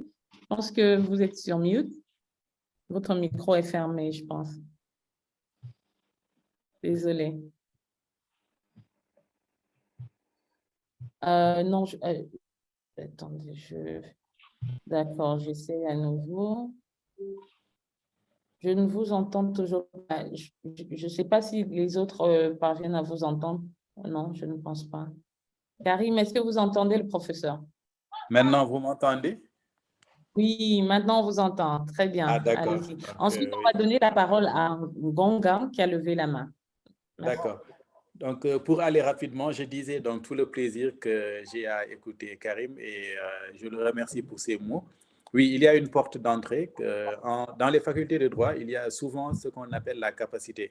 Donc, c'est un diplôme qui est ouvert à ceux qui n'entrent pas, à ceux qui n'ont pas choisi les études juridiques dès la première année après le bac, mais qui viennent en tant que professionnels accomplis ou autres. Donc, ils ont la possibilité de faire la capacité et ensuite de faire leurs études juridiques. Je dois avouer que dans mon université au Sénégal, j'ai au moins 4 collègues qui sont passés par la capacité d'anciens militaires ou d'anciens fonctionnaires et qui aujourd'hui sont des universitaires accomplis. Donc oui, vous avez bel et bien une opportunité d'être universitaire et de suivre une carrière.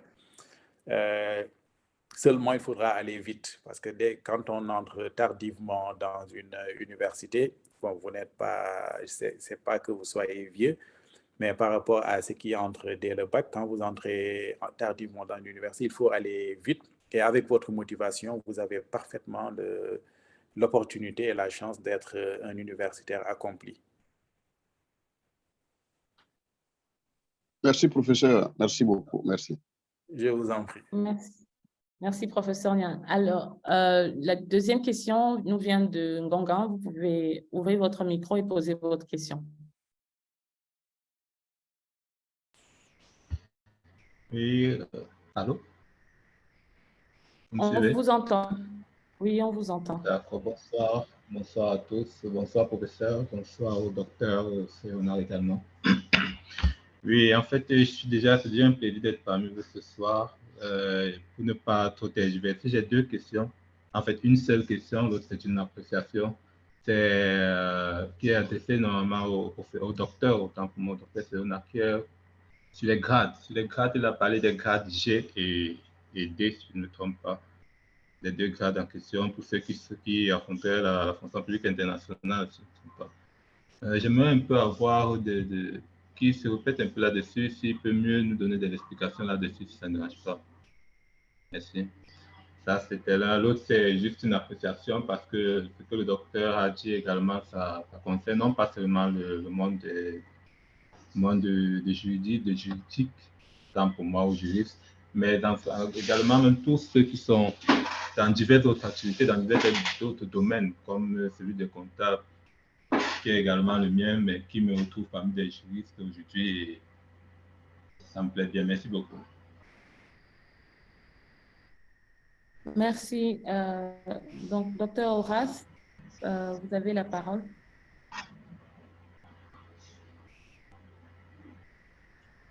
Merci. Alors, en ce qui concerne l'organisation des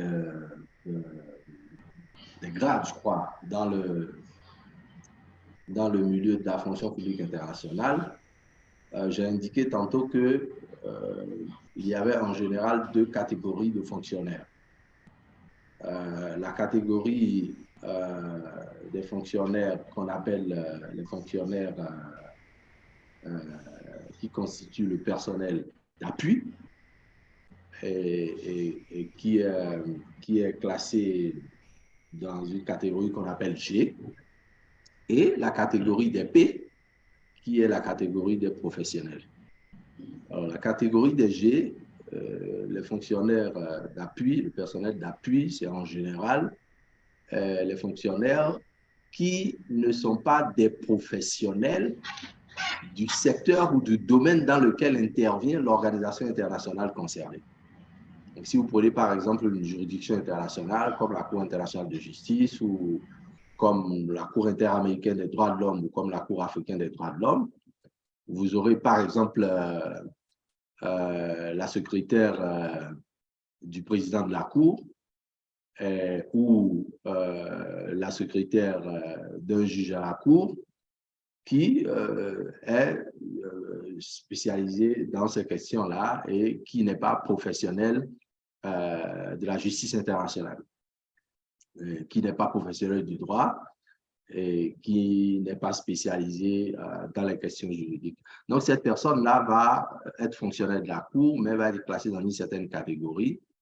Et donc, on aura par ailleurs la catégorie des professionnels qui, en général, est celle constituée par les fonctionnaires qui sont qualifiés ou qui sont spécialistes des questions spécifiques sur lesquelles intervient l'organisation concernée. Par exemple, dans la juridiction internationale, on aura en général la catégorie des juristes dans les pays.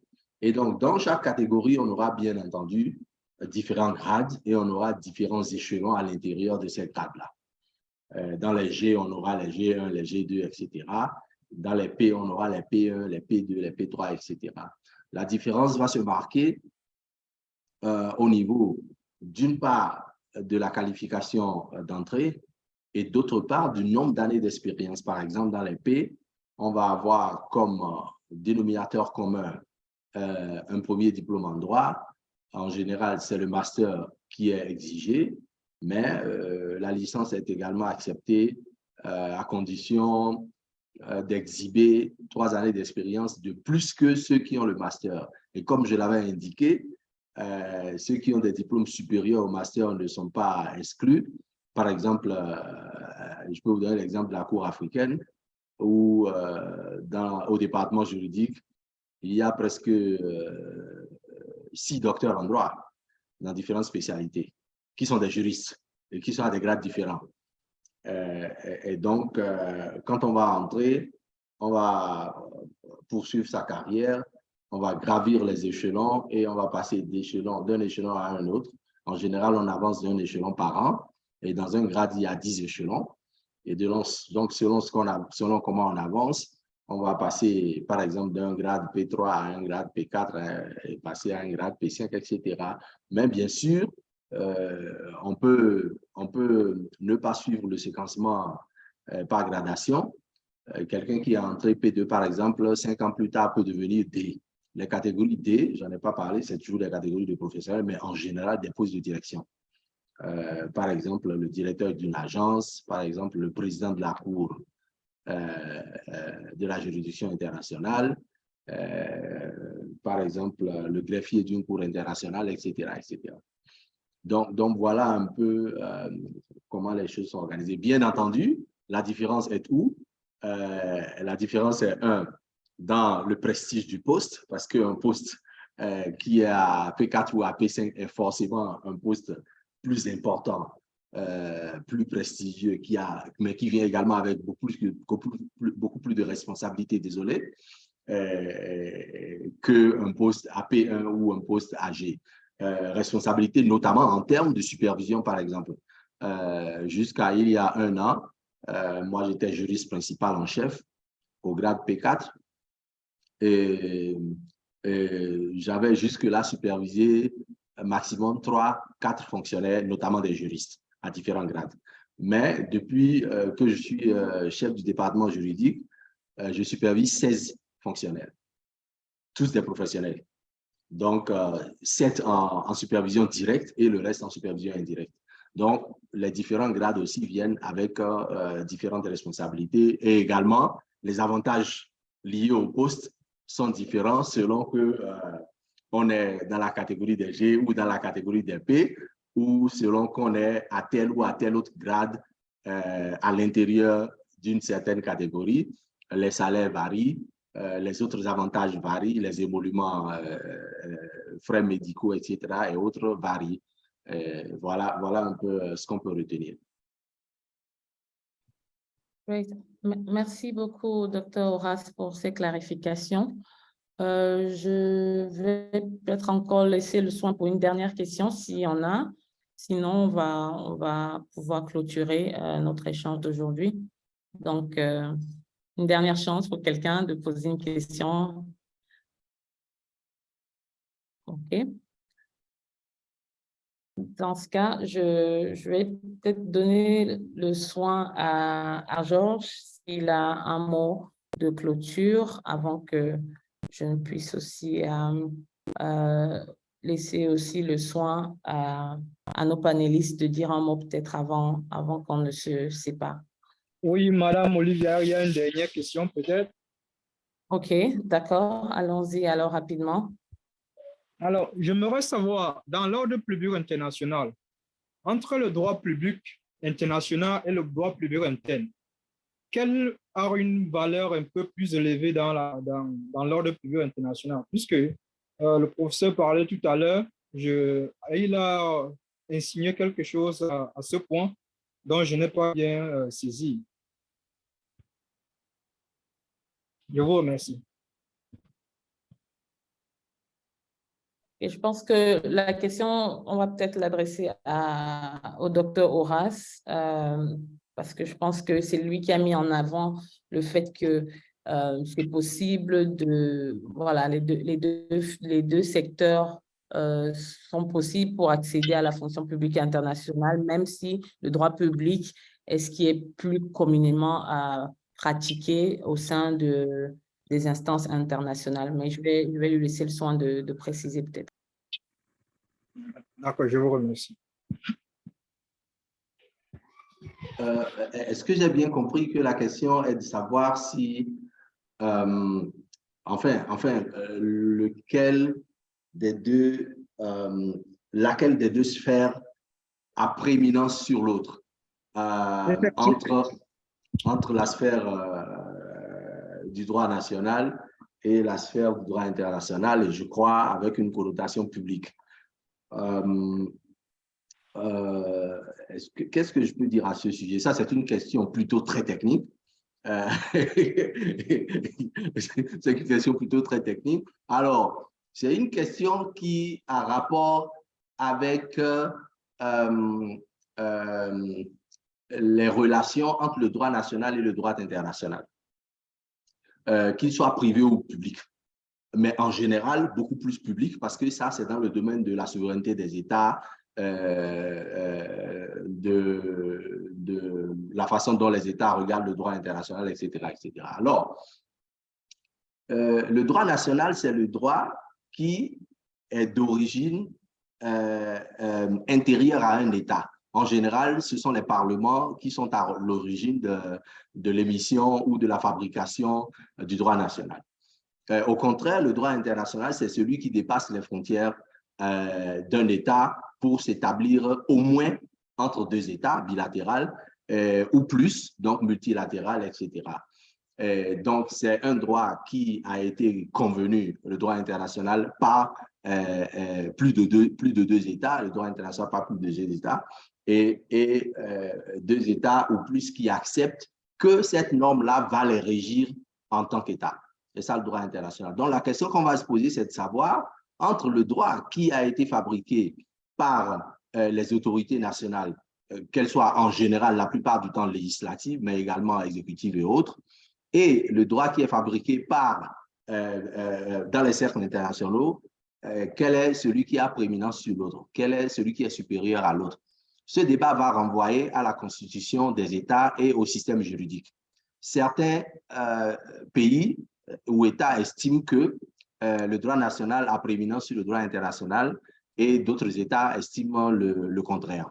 Et c'est la tradition juridique qui va prédominer. En général, il y a des États qui se disent de droit civil, la plupart des États francophones, qui estiment que le droit national et le droit international sont la même chose, sont de la même source, tirent leur origine de la même source, et donc il n'y a pas de différence. L'un est connecté avec l'autre. En revanche, le droit commun ou la common law, en général pratiqué par les États anglophones, a pour objet d'indiquer que le droit international ne va être accepté comme étant égal au droit national qu'après que le législateur national, donc le Parlement, ait mis un sceau sur le droit international. Donc, si un État ratifie un traité, il faut que le Parlement adopte une loi pour faire entrer le traité dans l'ordre juridique national et pour lui donner le même rang que les normes fabriquées par le Parlement national. Donc, c'est comme ça qu'il faut comprendre les relations entre le droit national et le droit international quant auquel de ces deux droits-là ou de ces deux systèmes-là a prééminence sur l'autre. Maintenant, pour clôturer sur cette question, il faut avouer que ces différences-là ne sont désormais que à force académique.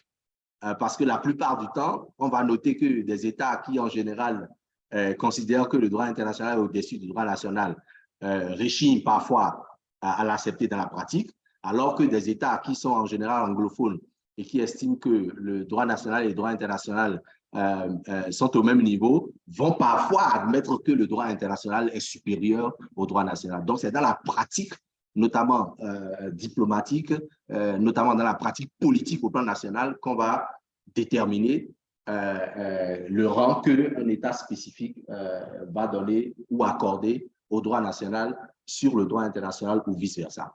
Merci. Merci beaucoup pour cette explication détaillée, Dr. Horace. Ça nous a tous édifiés sur les principes du droit à l'échelle internationale. Donc, ce que je vais, parce qu'on est déjà à court de temps et malheureusement, on est bien au-delà du temps qui nous était imparti, je vais juste laisser le soin aux deux panélistes en quelques mots de nous donner des paroles de conclusion. Ensuite, on pourra se séparer.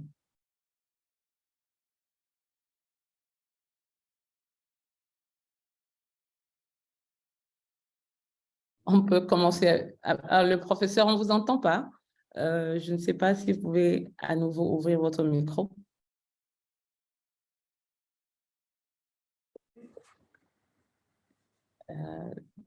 Non, pas encore. Bon, alors, Vous moi, m'entendez maintenant? Ah, ok, c'est bon. Oui, on vous Ah, entend. d'accord. Oui, Ça oui, marche. ok. D'accord. Bon, donc, je remercie en tout cas sincèrement l'initiative Explore d'avoir pu permettre qu'on puisse se réunir. Et moi, j'en ai profité pour revoir d'anciens amis et je suis content de voir ce qu'ils sont devenus. Je veux parler de Horace et bon, Olivia, bien sûr. Donc, et vraiment tous les participants pour leur patience aussi et leur intérêt parce que voilà, c'est un week-end, c'est 2 heures d'activité. Donc, ils ont su se montrer patients et intéressés. Donc, vraiment, je remercie tout le monde et je leur demande d'y croire, comme nous aussi nous y croyons, comme Horace l'a rappelé. On continue toujours à aller en classe, à faire des formations. Donc, il n'y a pas d'âge pour se former, il n'y a pas d'âge pour rêver et pour y croire. Donc, j'invite tout le monde à y croire et à persévérer. Merci beaucoup. Merci, professeur. Docteur Horace? Merci bien. Je dis merci une fois encore pour l'opportunité. Et je suis tout autant ravi de retrouver des visages que je connais bien. Donc, ce fut un plaisir. Et pour finir, ce qu'il faut dire, c'est que l'Afrique a besoin de nous, l'Afrique a besoin des Africains, l'Afrique a besoin des Africains nouveaux. L'Afrique a besoin des Africains qui rêvent. L'Afrique a besoin des Africains qui rêvent dans un paradigme nouveau. Ce paradigme-là qui croit et qui pense que l'Afrique peut se régénérer. Je ne veux pas dire que l'Afrique peut avancer parce que l'Afrique a stagné en tant que telle, mais l'Afrique contient et maintient toujours ses valeurs. Il faut aller chercher ces valeurs-là au fond du continent, au fond des Africains. Et pour faire ça, ce sont les initiatives de ce genre-là qui peuvent nous permettre de faire ça. Les initiatives qui permettent de faire penser aux Africains qu'ils peuvent continuer à se réaliser et à réaliser l'Afrique à travers eux, en dépit de toutes les difficultés, en dépit de tous les défis, en dépit de tous les renversements, en dépit de tous les rebours, l'Afrique peut toujours se faire. Elle peut se refaire, elle peut se faire aujourd'hui, elle peut se faire demain, mais elle ne va se faire que dans le partage d'expériences, elle ne va se faire que dans le maintien des valeurs, elle ne va se faire que dans la détermination des Africains à vouloir faire une Afrique nouvelle. L'Afrique ne viendra pas d'ailleurs, l'Afrique viendra de l'intérieur des Africains. Merci. Merci beaucoup, Dr. Horace et professeur Niane. Donc, juste pour clôturer, je dirais, nous sommes vraiment ravis déjà de votre participation. Nous sommes vraiment ravis de la collaboration que nous avons pu avoir avec l'association des étudiants en droit de la faculté des sciences juridiques et politiques de l'Université de Tchang. Notre objectif aujourd'hui était d'inspirer au moins un. Et je pense que si on a pu donner à au moins un étudiant le sentiment que cela est possible, qu'ils peuvent se dépasser, qu'ils peuvent aspirer à grand pour eux, pour leur communauté, pour le continent, nous aurons atteint notre objectif et nous allons continuer en tant que Meet Mentor de travailler à capaciter, à inspirer, à motiver la jeune génération pour un continent voilà, plus prospère et un continent que nous, en tant qu'Africains, nous pourrons définir sur la base de nos principes et de nos valeurs. Donc, merci à tout un chacun déjà aussi pour l'intérêt et la patience. Merci aux participants et bon week-end à tout un chacun. Portez-vous bien. So, yeah, thanks everyone and have a great weekend. Goodbye. Thanks a lot. Thanks so much. Bye-bye. Thank you, everyone. Thank you. Thank you.